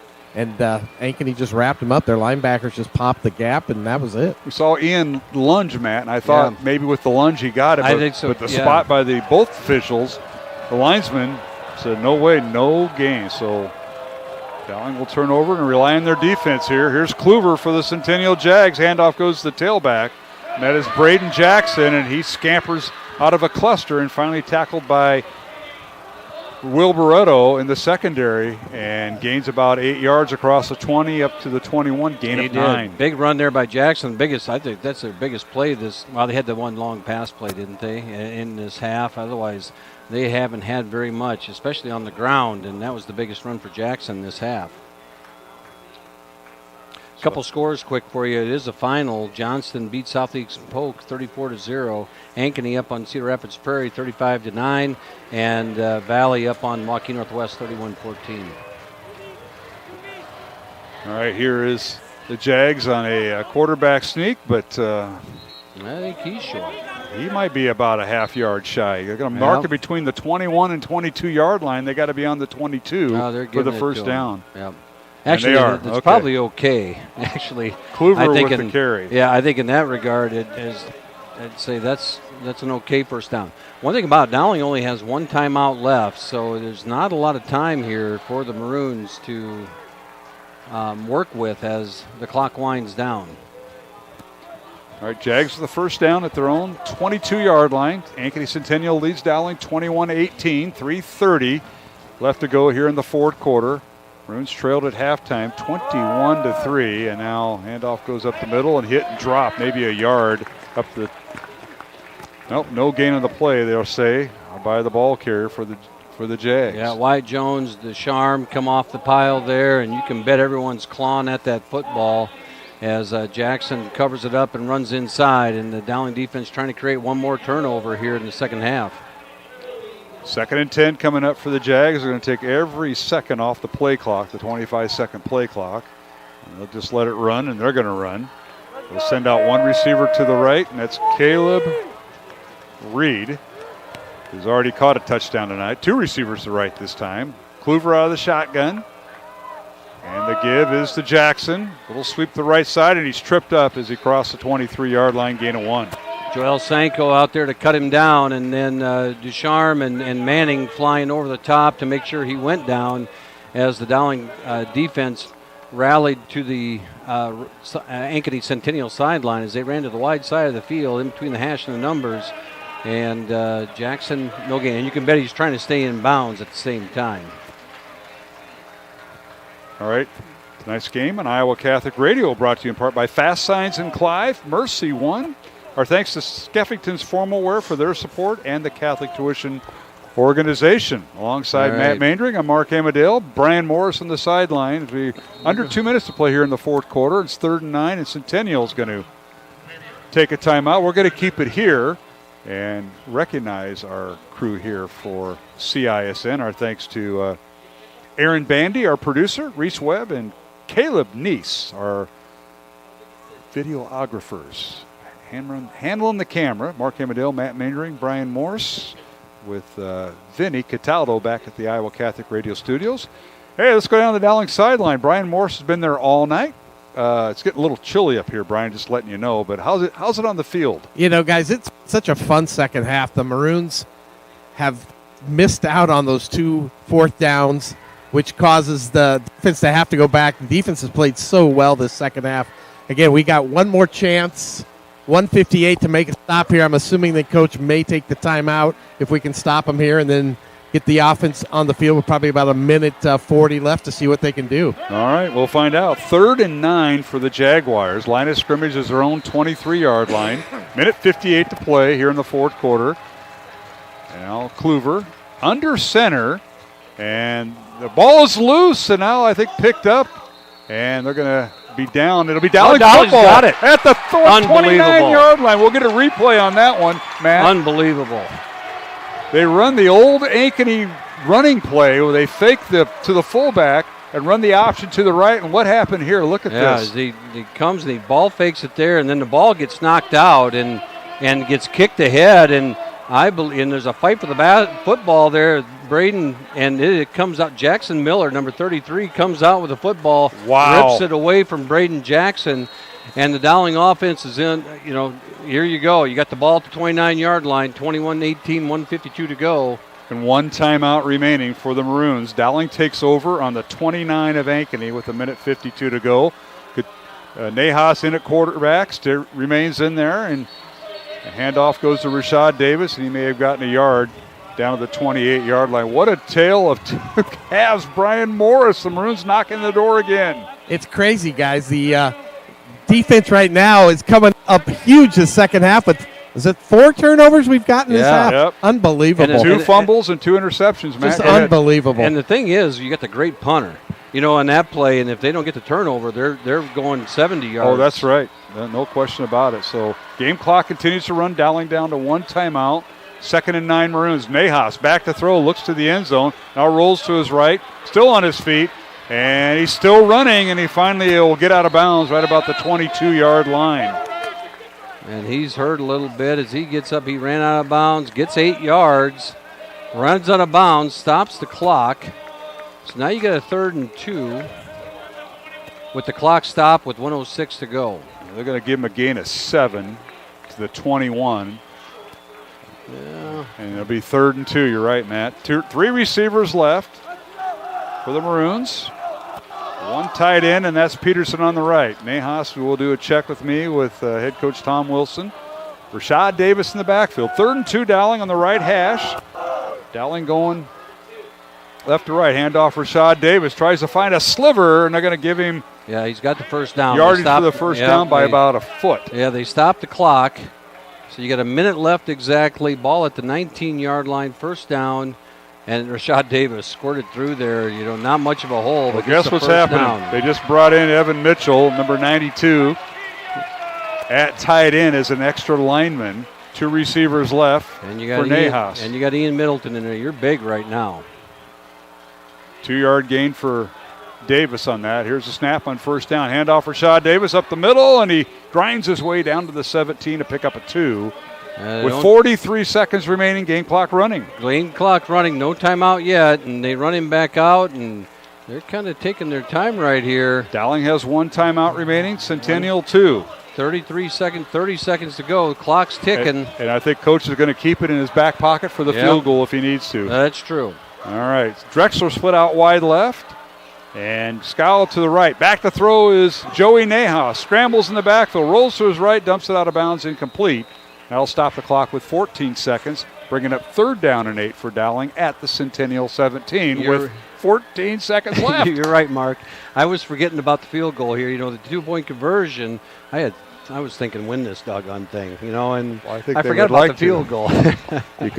Maroons can go for the tie. Brian Morris, what do you say? Maroons are saving that timeout for the field goal unit. They got 1 play here left, I think. And again, you want to. It's 3rd down. The unfortunate thing because you want that ball in the hash mark that you're most comfortable with. So sure, that's going to dictate this play as well. See if Dowling takes a shot here, guys. 3rd and 8 for the Maroons. Hand off Rashad Davis. They're going to let Rashad inside the 10, inside the 5. They got to stop the clock. Down. They stop the clock and they'll spike it here. Yep. At the 5-yard line, gain at 12. They're going. So here's Rashad Davis, and now they spike it with 8 seconds remaining. Yep. So now you got to play. You got one play left, and ball's at the 8-yard line. And again, here you still got the timeout, so you could throw something over the middle if you do something. I don't see a run play here. You got to take one shot in the end zone with the pass. Ball's actually at the 6. So 11-yard run for Rashad Davis. They spike the ball on first down. So they'll bring up second and goal, Dowling at the 6 of Centennial with 8 seconds remaining. Maroons will break the so-called huddle. 2 receivers on each side of the formation. And Joey Nahas at quarterback. Back to throw, looks in the end zone. Now fires it away, and he threw it away incomplete with 4 seconds, and Maroons will have to bring in the field goal unit. Yep. Good play by Joey because well defended by the Centennial secondary, Matt, and you just live for another down, and that is the field goal to tie. He didn't see anything, and the clock in your head's running, and 8 seconds seems like 40. And so he got rid of the ball and saved some time. And so this will be a 23-yard field goal attempt by Marty Blount to tie it. Parker DePhillips re-enters the ball game. He will be the holder. And the Dowling long snapper is Wyatt Jones on from the right hash. Ankeny has 2 timeouts to burn. We'll take one with them. 4 seconds remaining in the contest. Ankeny Centennial 21, Dowling 18. Back in 1 minute on Iowa Catholic Radio and CISN. Hi, this is Chris from Fireplace Superstore, and you and I both know that you've been wanting to convert your drafty old wood-burning fireplace into a high-efficient gas one. Well, this is the perfect time. Heating Glow is making it easier than ever. If you buy this year between September 15th and October 13th, Heating Glow is giving a free vent kit worth up to $650, making it easier than ever to convert that old wood burner. But the best deal in years won't last, so come on in today. Fireplace Superstore, just west of Homemakers at 109th and Douglas.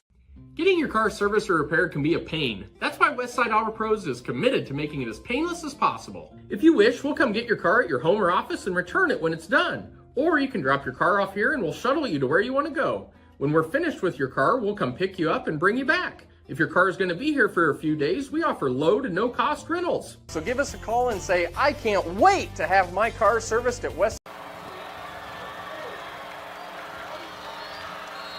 All right, here we are. 23-yard field goal to tie it by Marty Blount and Dowling. Ball is down. The hold by DePhillips. The kick is up, and it is good. And we are tied and going to overtime as the fourth quarter has ended. What a comeback by the Maroons. And who would have guessed that you would be sitting here at halftime saying we're going to have an overtime football game? Brian Morris, would you have said that earlier when Dowling was down 21-3 at halftime?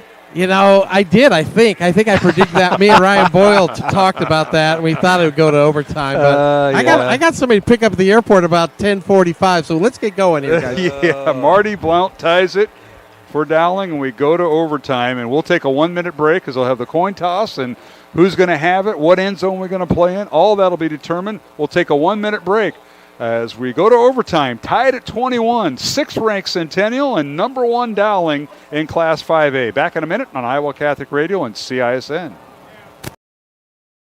You want to get stronger, faster, healthier.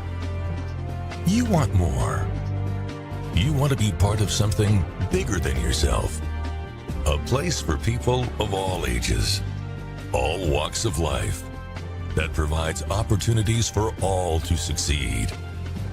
We do that. We're the why. Build more than muscle. Build a stronger community. Iowans are working hard, but high prices make it even harder to keep food on the table. Record numbers need help. Your neighbors, your friends, your community. Stopping hunger starts here. Over 1,300 vehicles on WaukeeChevy.com. Schottenkirk Chevy Waukee. If we don't have it, you can build it. Newly expanded service department means we're hiring. See the openings on WaukeeChevy.com. Schottenkirk Chevy Waukee. WaukeeChevy.com.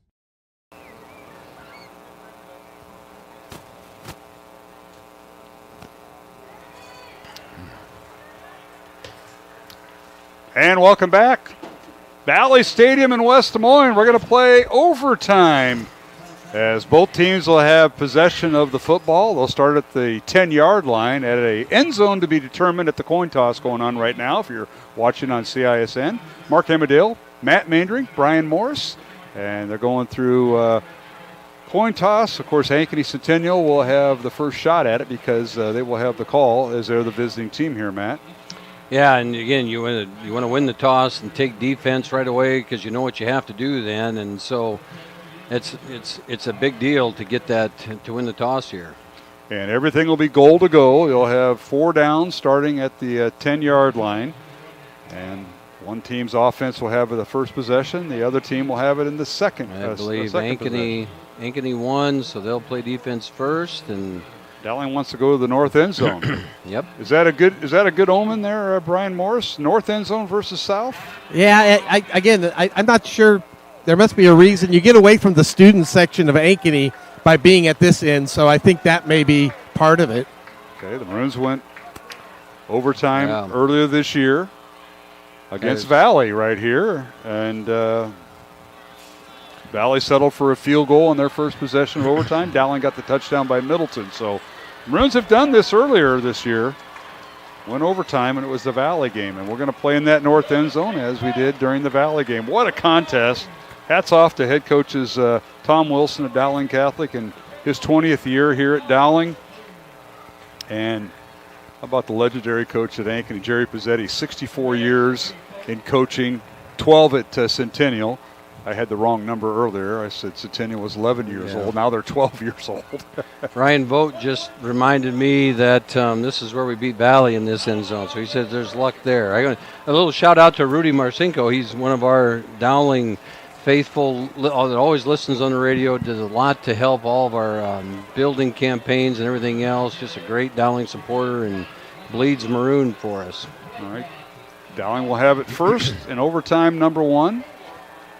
Maroons will line up they go right to left towards the north end zone here. As Joey Nahas at quarterback.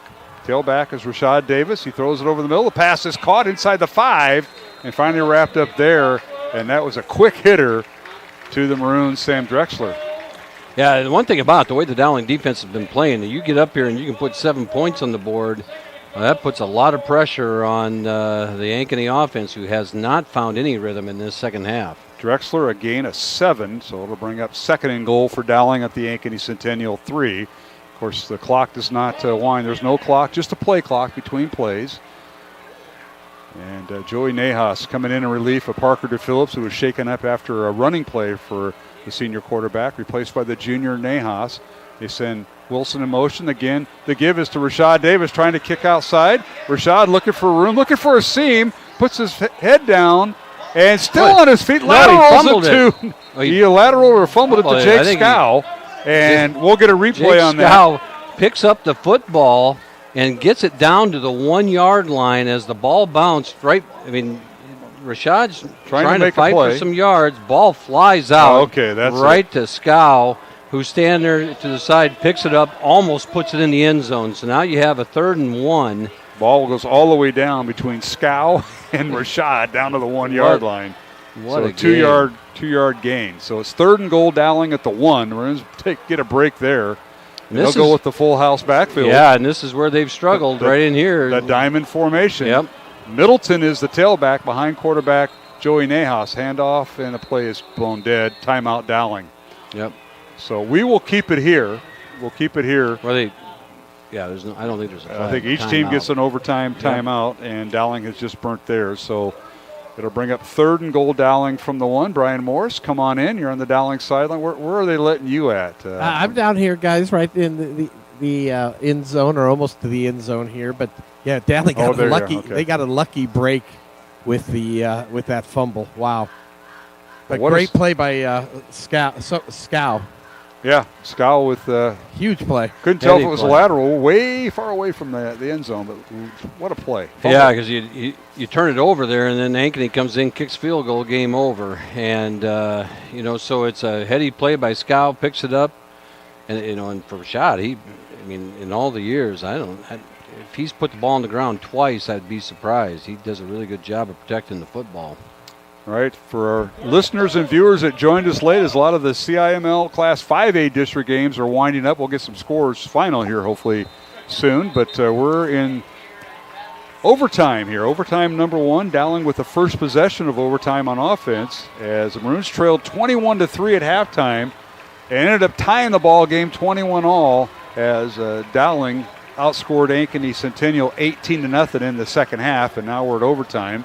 Maroons break the huddle. They'll line up one receiver to the right. That's Trey Wilson, number 15, at the top of your screen. One back in the backfield is Rashad Davis. Joey Nahas, a quarterback. Hand off to Rashad. Touchdown, Dowling. Yep. So the Maroons take the lead in the first overtime on 3rd and goal from the 1. He followed Ian Middleton in there and then squirted through, gets the touchdown. Yeah, he did too. He's right behind Ian Middleton in the left side of that line, and Ian Middleton picked up the block and scores. That is Dowling's first lead of the night. First lead of the night. You only got to lead once. 27-21, extra point now by Blount. Marty Blount, who tied the game, to send it to overtime with no time remaining on the final play of the fourth quarter. Here's the ball to Phillips in the hold. And the extra point by Marty Blount, good. So Dowling takes the first lead in overtime number 1, 28-21. We'll take a 1-minute break and return for Ankeny's offensive play in overtime number 1 after this timeout. 28-21, Dowling Catholic over Centennial. Back in a minute on Iowa Catholic Radio.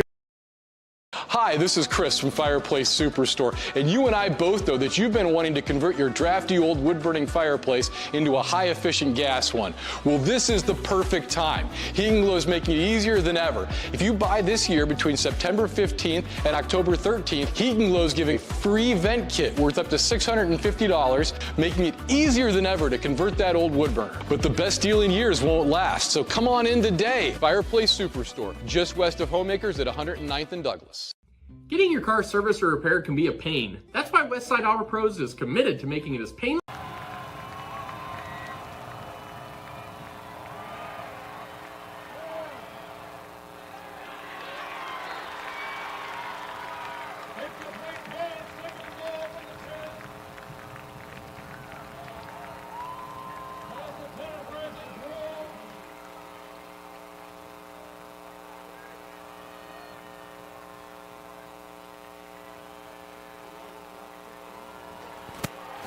And we're back here at Valley Stadium, and Dowling leading 28-21 in overtime, but this is Ankeny Centennial's response. Their offense out there. First down play was an incomplete pass thrown by Kluver, so it's 2nd and goal, Ankeny Centennial from the Dowling 10. Handoff goes to Braden Jackson, and he gets over right guard. He's up to the 5-yard line. They'll bring up 3rd and goal from there as they stop the play. Yeah, good push out of the offensive line there in Jackson as they run through and get some positive yards. This Dowling defense has pitched a shutout in the second half, and here they are up against the wall trying to knock it down here. And Brian Morris, you're in the Dowling end zone. What are you seeing from there? You know, I think that first down, no yards is really going to help here. The linebackers here are keying in on but we're putting number 1. Jackson, he's coming out here as a split end. Okay, we'll keep an eye on that as Ankeny Centennial with 2 receivers left. They throw the fade pattern in the end zone, and a penalty flag called on Dowling as they're going to get Parker Pearson for pass interference or holding, one of the two, and that'll give him an automatic first down.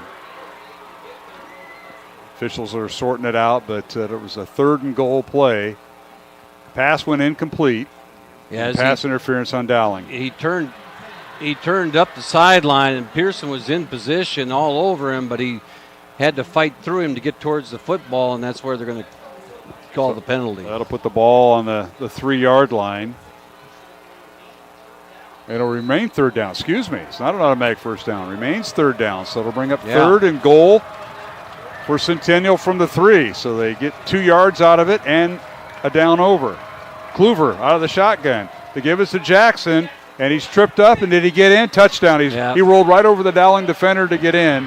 And the Jags are 1 point away from sending it to the second overtime. Here's going to be the interesting call. What do you do? Go for the win? Kicker's coming in. Kicker's coming in. So both teams score on a third down.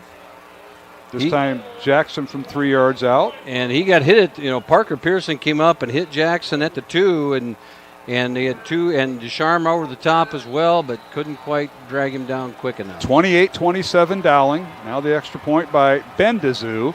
Ball is down, the kick is up, and it is good. So we're close. Tied at 28. Maroons had pressure on the kicker that time, but he got it through, and we're going to go to a second overtime. We're going to keep it here. Because Dowling's defense, you switch rotation here. I think that means defense plays again. Yeah, right. I think so. They say the offense goes back on, right? I think you do it 2 times, correct? Well, I think the defense. I think you switch sides now. Then the offense of Ankeny is going to play again. Right. The Dowling defense is going to be out on the field. Oh, okay. Yeah, all the fans, all of our student section moved. They moved down to this north end zone, and now they realize we don't flip sides. Yeah, we don't flip sides. So they're all running back the other way. So for the first time tonight, Dowling took the lead, and that was in overtime as Centennial marched out to a 14-0 lead. Maroons responded with a field goal in the first half to cut it to 14-3, and then the Jaguars scored with a minute and a half to go in the half, leading 21-3 at halftime. It's all Dowling in the second half. They forced 4 turnovers, 2 fumbles, 2 interceptions, and they have tied this contest. Maroons have scored on a field goal, a couple of touchdowns, and a 2-point conversion to tie it. And now Centennial back on the field on offense for overtime number 2. Kluver now with 2 receivers left. And they hand it off to Jackson, still on his feet, and he's finally brought down inside the 3, maybe the 2, for a gain of 8. Yeah, Wow. he had a big run, and they did a little misdirection and ran Jackson straight downhill up the middle for a big gain on first down. So they'll bring him down at the 2-yard line. They'll bring up 2nd and goal on Jackson, a gain of 8. Hand off again to Jackson, and this time he's hit and stood up at the 1. And they'll bring up 3rd and goal from the 1-yard line for Centennial. Yeah, he got stacked up again, and this time the initial hit came, I don't know if it came from Wyatt Jones on the side, but here you go, 3rd and 1, and you got to believe Jackson's going to have the football. They've done the quarterback sneak a few times, too, with success with Kluver. They're close enough, and keep in mind, both teams have a timeout in each possession.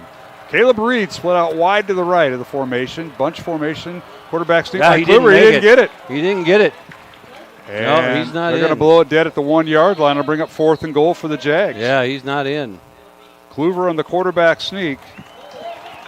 And it'll bring up 4th down. Now, last time he went under center is when they did the old, mesh in the backfield. They had the old wishbone formation, faked the fullback, and Kluver kept it, and then they fumbled it, and Dowling was able to recover and tie. Here they're going to call timeout. We'll take it with them. We're tied at 28 here in overtime number 2. Centennial has the first possession. Back in 1 minute on Iowa Catholic Radio and CISN.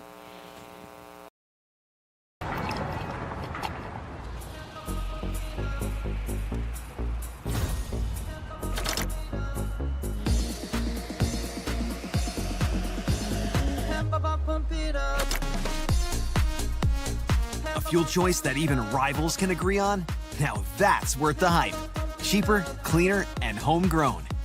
Pump it up with unleaded 88.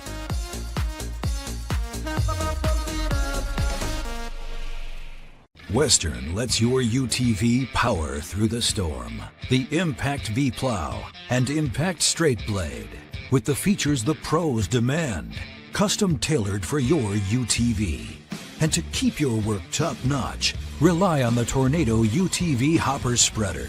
Now that's a job well done. Western, more jobs done faster. Visit Truck Equipment Inc. today at truckequipmentinc.com. Back here at Valley Stadium, 4th and goal from the 1 in overtime for Centennial. Both teams tied at 28. Overtime number 2. Centennial with the handoff, touchdown. They hand it off to their tight end and wide receiver Sam Heather. Heather goes in from a yard out. little misdirection out of that when you think you're doing the quarterback sneak, and they run some motion away and do a little turnaround handoff to the back, which was the tight end, number 10, and Sam Heather. So now the extra point by the Jaguars. Ryan Bendazoo will attempt the extra point and then the Dowling offense will have a chance to respond. The holder is Chase Kluver, and the extra point is up and good. So Centennial takes the lead in the second overtime, 35-28. We'll keep it here. Alongside Matt Maindring, Mark Amadale, as we're in overtime number 2 here at Valley Stadium. We were tied at 21 at the end of regulation. We were tied at 28 at the end of the first overtime, and now Centennial on their first possession of the second overtime. Their offense scores on 4th and goal. Sam Heather, who's listed as a wide receiver, and scores, and now it's Dowling's possession, and Dowling offense taking the field, and the Maroons have done it with backup quarterback Joey Nahas in relief of Parker DePhillips, who was shaken up midway through the third quarter, Matt, and Joey's done a nice job just navigating through all this. Yeah, he has. He's come in and done real well and led the offense, and here you go. All right, Nahas back to throw, looks left, throws left, fires out, caught by Trey Wilson. Trey is finally brought down. They're going to give him forward progress to the 5. They'll bring up 2nd and goal, Dowling at the 5-yard line of Centennial. Quick 5-yard pickup on first down as Nahas threw a bullet out there to Trey, and you got 5 yards on first down. You're happy with that. Now you come back out here, 2nd and 5, 2nd and goal. All right, the Maroons will send 2 receivers to the right. One of them is Jake Scow. The other is Trey Wilson, slot right. Nahas with pistol formation. Middleton at fullback.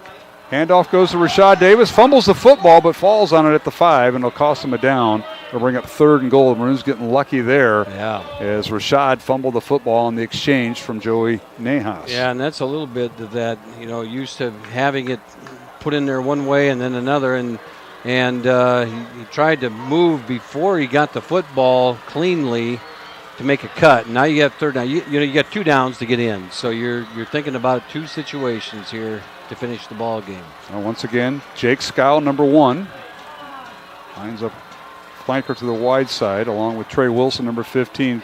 And Dowling's going to use a timeout. We'll keep it here as Centennial leads 35-28 in the second overtime here at Valley Stadium in West Des Moines. Mark Amadale, Matt Maindring. And in the end zone is our own sideline reporter, and that is Brian Morris. Brian? Yeah, you could tell on that exchange, guys. It just was a different feel for Rashad going in there, and the ball. Thank goodness, again, that he fell on the ball and that we didn't turn it over, because that would have been the end of this game. But, again, Coach Wilson called a timeout here. Like you said, Matt, 2 plays to get 6 yards, so you pull out all the stops right now. And I think, on this play right here, you could see something with a little bit of a wrinkle in it. And, you're at this point in the ball game, and it's not, unless you've got something that you feel is really, something consistently that Nahas is comfortable with as well. I go back to the overtime with Valley. Coach had the Philly special in, or a version of it. Yeah. And they had a quarterback lined up as a receiver. Now he doesn't do that here, as Nahas now will set him up. 2 receivers right. Davis in the backfield. Back to throw is Nahas. Now being chased. Rolls to his right. Fires in the end zone. He's got a man open. Touchdown Maroons. Trey Wilson. Did a little stick route in the corner of the end zone. Touchdown Maroons, and Dowling 1 point away. Yeah. From tying the game and sending it to a third overtime, Matt Maindring. Defender slipped in the end zone, and Trey's going, I'm all alone, and just over the outstretched hands of Preston Hoffbauer in the corner of the end zone, and Trey hangs on, and 6-yard reception that time for Trey Wilson. Now the extra point by Dowling. Marty Blount in, and that was a 3rd down play for Dowling. 3rd and goal from the 6. Blount's extra point up and good. Ladies and gentlemen, we're tied at 35, and we're going to overtime number 3. And we'll take a 1-minute break and return to Valley Stadium. Dowling and Ankeny Centennial, number 1 versus number 6. We're going to the 3rd overtime. Stay with us on Iowa Catholic Radio and CISN.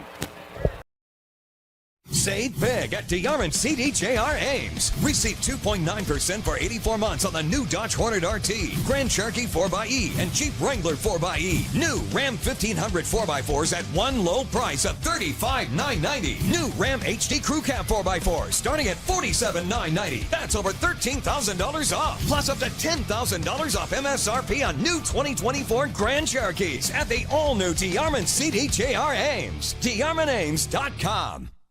The world is going electric, and Metro Heating and Cooling is leading the charge. Just like Tesla revolutionized how we drive, we are transforming how you experience comfort by offering electric air source heat pumps. Experience the unparalleled efficiency, comfort, and savings, and the best part is, it's more affordable than ever. Receive up to $3,000 off a qualifying Trane home comfort system. Join the electric revolution with Metro Heating and Cooling and enjoy a smarter, greener future today. Visit our website or call us now to make the switch.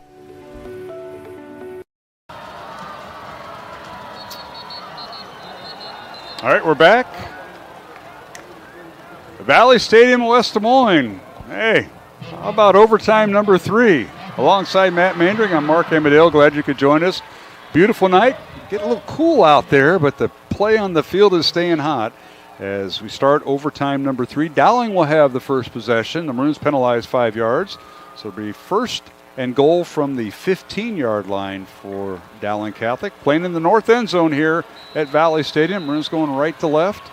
Joey Nahas in relief of Parker DePhillips at quarterback. The junior quarterback for Dowling is Mr. Nahas. Now here is Nahas faking the toss play. He's got a man open. There it Touchdown! They did run the razzle-dazzle. Touchdown, Sam Drexler on the first play of the third overtime. They faked the pitch to Trey Wilson. Trey Wilson, yeah. So it's kind of the inverse Philly special.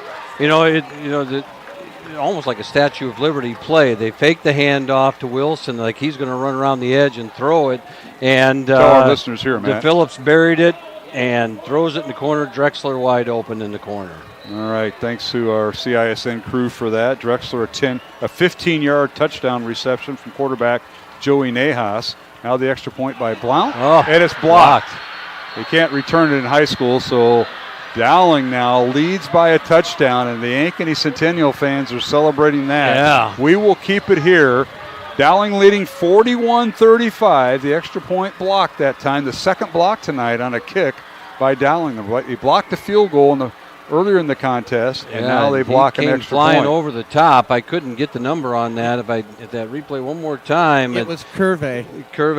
Yeah. And flew over the top. Now this defense has done a masterful job in the second half of this football game, and holding them out. They've forced a lot of turnovers in the second half, and do they have one more stop in them, one more turnover in them? So the extra point blocked, and now the Centennial offense will come on the field. Dowling leading 41-35. Jags will line up. First down on their own on the Dowling 10-yard line. Kluver is the quarterback. He's went the distance. Chase now calling signals. And the give is the tailback Jackson looking for a seam, and he's hit and dropped back at the 10-yard line. No gain on the play. Yeah, coming from the backside right there. Joel Sanko came off the backside edge of that linebacker and just flew and chased it down from behind as Jackson was waiting to find a seam, and Sanko says that ain't going to happen. So we'll bring up second and goal, Centennial. Jags are trying to come off a blocked extra point. They score a touchdown. They feel it. But they'll line up with two receivers left, one to the right, tight end to the left. Back to throw. Kluver fires in the end zone and lunging for the football. Incomplete. No, ball hit the ground. Hit the ground, so the incomplete. We'll see if we get a replay on that. But what an effort by the Centennial receiver. That was the young man who caught Sam Heather who ran it in. And the ball hits the ground as he trapped it, and they both officials called it right away. So and that'll bring up third and goal from the 10-yard line for Centennial. Now they have a timeout remaining. So does Dowling here in this third overtime. 41-35 Dowling. Third and goal Centennial at the 10-yard line. Kluver. And now they got two players in motion. One was the right tackle, and that's Deacon Kahi, along with That's procedure against Centennial. That may give them more room to throw. Back 5 yards. yards. Yeah, but that's the one thing for this team. I don't think that's a benefit for them right now. And the thing is going to be pressure. You see Ian Milton come back onto the field, and can they get pressure on Kluver? And Wyatt Jones comes off for a play. Let's go down to Brian. Brian, what are you seeing down there? A lot of things happening. Yeah, a lot of things. The student section has moved down here, makes it a little louder for Ankeny. So it's really exciting football right now. All right, 3rd and goal, Centennial from the 15. Back to throws. Kluver has time. He's hit as he throws it, and it is knocked away. Oh, they're going to call a penalty. Incomplete, and a penalty on Dowling. They're going to get the Maroons. Now, it's not an automatic first down, correct, Mark? Correct. But they're going to get Jackson Miller for pass interference, I believe. So it'll be 3rd and... And Kluver took a lick. Matter of fact, he's come up hobbling a little bit. Officials will sort this out. It was 3rd and goal from the 15, and the pass was incomplete, and they're going to get Jackson Miller, the Dowling linebacker, for pass interference. Apparently, we'll see on a 3rd and goal play. We're waiting for the official to make the announcement. We'll try to pick it up.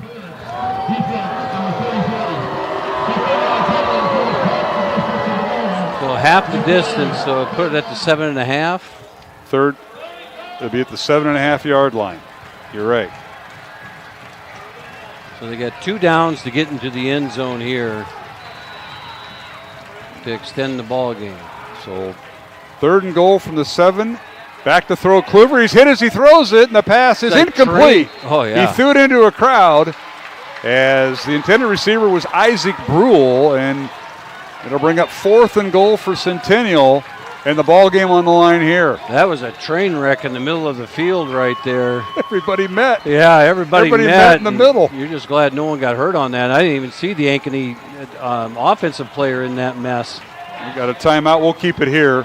And even the officials are tired. He's hooked you over the ball. Hey, our thanks tonight to our not only our officials, and they do a great job in Iowa High School. Whether you name the sport, we appreciate them. Yep. Our thanks to our sponsors on Iowa Catholic Radio, including CISN, and they've been playing theirs throughout their time here tonight. Ashworth Vision Clinic, Skeffington's Formal Wear. Our thanks to Fast Signs in Clive, Mercy One, the Catholic Tuition Organization, along with Construction Professionals, Bozen the Florist, and Blessman International.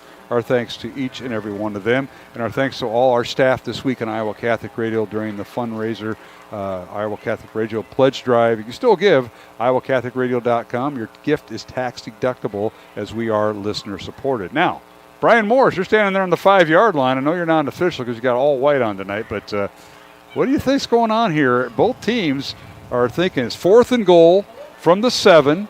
Centennial down to their last play, and is Dowling going to be in the right defense? Is Centennial going to be in the right offense? This is going to be interesting. Yeah, Coach Jack's down here coaching them up.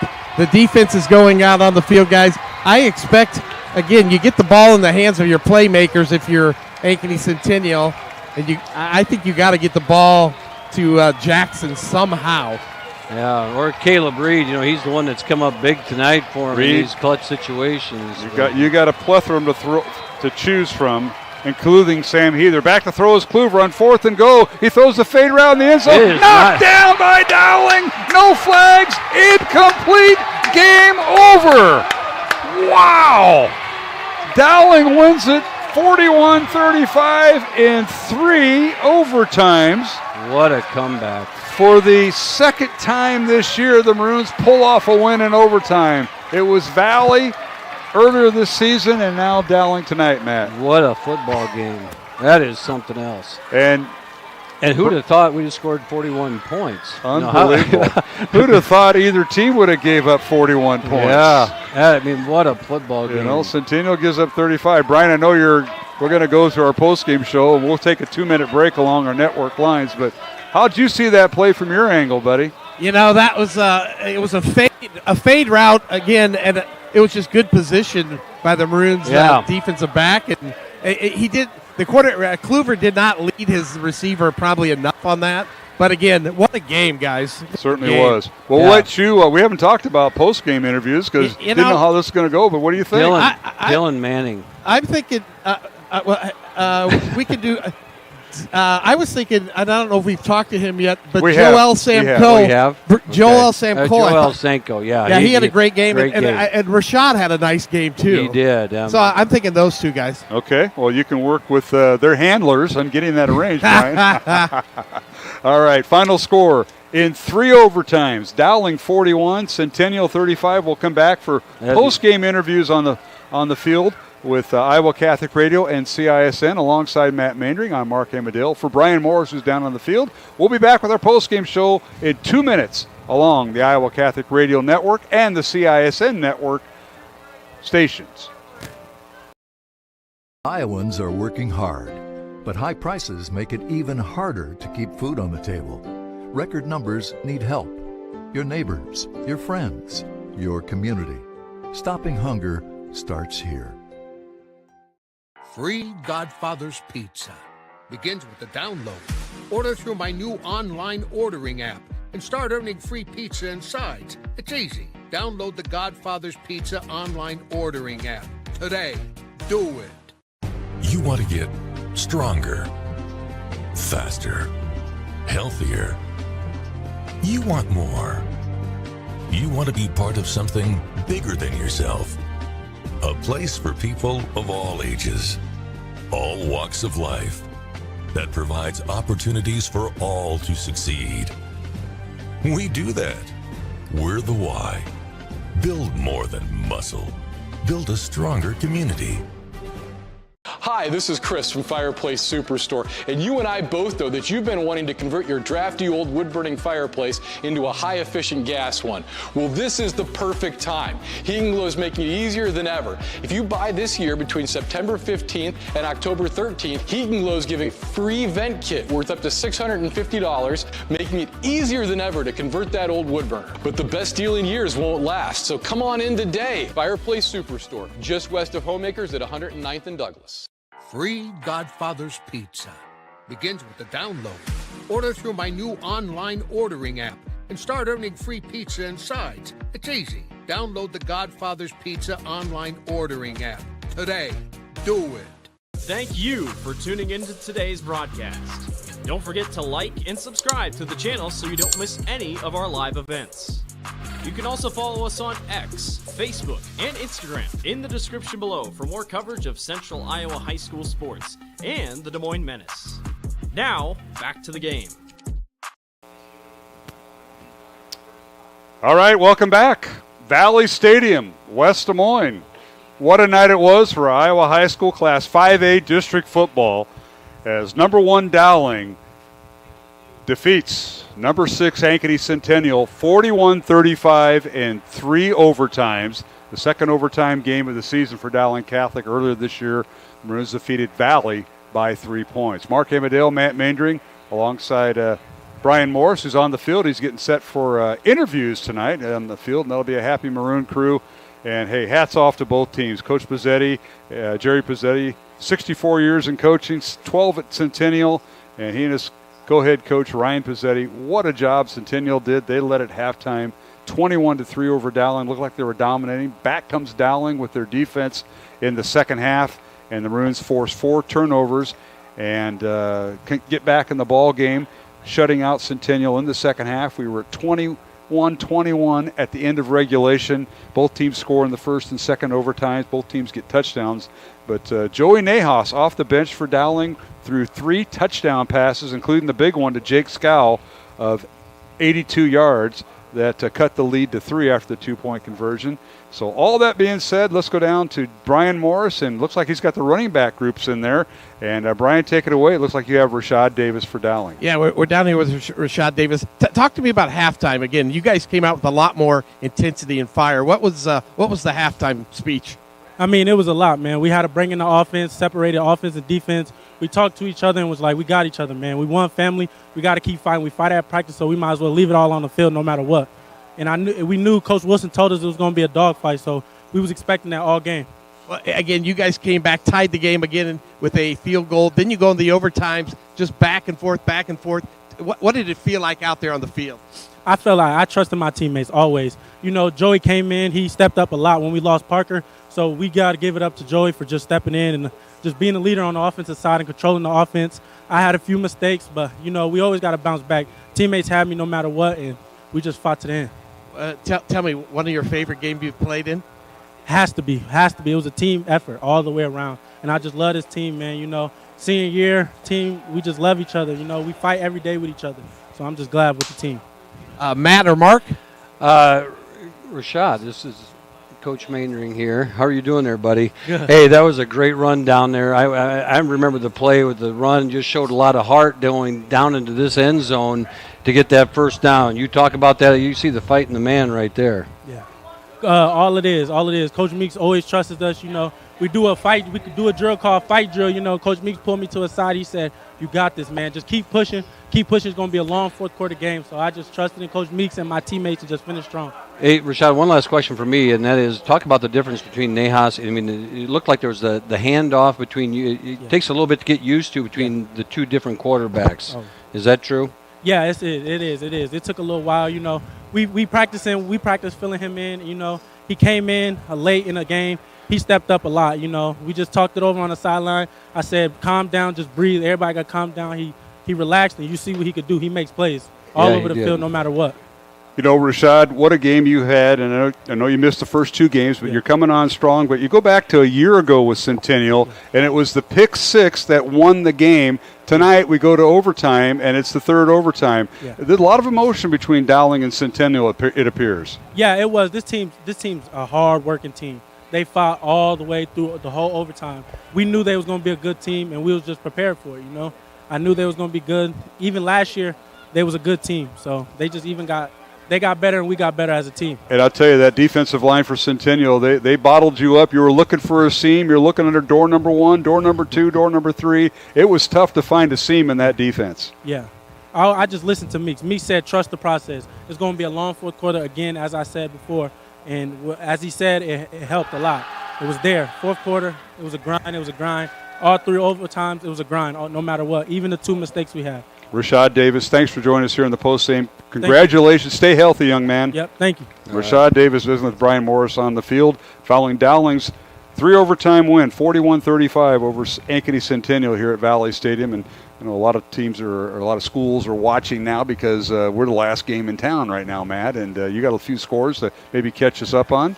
Yeah, just a couple finals here. We got Johnston over Southeast Polk 34-0, which is just a shocker how they shut them out. And then you have Ankeny over Cedar Rapids Prairie 35-16, Valley over Northwest 45-21. Urbandale wins 42-0 over Des Moines East. And that's it. Okay, let's go down the field. Brian Morris, you've got some more players to interview. I've got Joel Sanko down here, linebacker. Talk about that interception. You kind of sparked this team coming out of the locker room. Well, I saw QB rolled out, and I went to find a guy, and I was just there at the right time, and I got that pick. I asked Rashad, what was the conversation at halftime? Because, again, they scored on some plays on the defense, so you guys went in there and probably had some fiery discussion. Yeah, it's just like alignment, do your jobs. That's what we all talk about.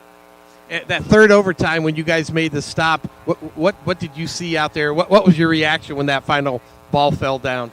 Oh, I was excited. I was really happy. I don't know. I hurt my hip a little bit, but yeah, I was a little happy. All right, Marker, Coach. I think this is Coach Mainring, Joel. We talked today in the hallway. I said it's been an impressive year for him. And talk about coming off the edge and what your responsibilities are. You got a lot of contained responsibilities, correct? Coming off that side. Well, yeah, I do. Oh, I didn't really know what to do at first, but I got the hang of it. So yeah. Yeah, they got a lot of misdirection things coming at you, so it's hard to pick it up, isn't it? Yep. A great game, young man. Thank you. Well, Joel, I could tell you this. Coach Maynard's called your name a few times earlier in the year, looking for that consistency, and now I think we're seeing that play out of you because that's important where the linebacker spot you play. Talk about that process and working with your linebackers coach.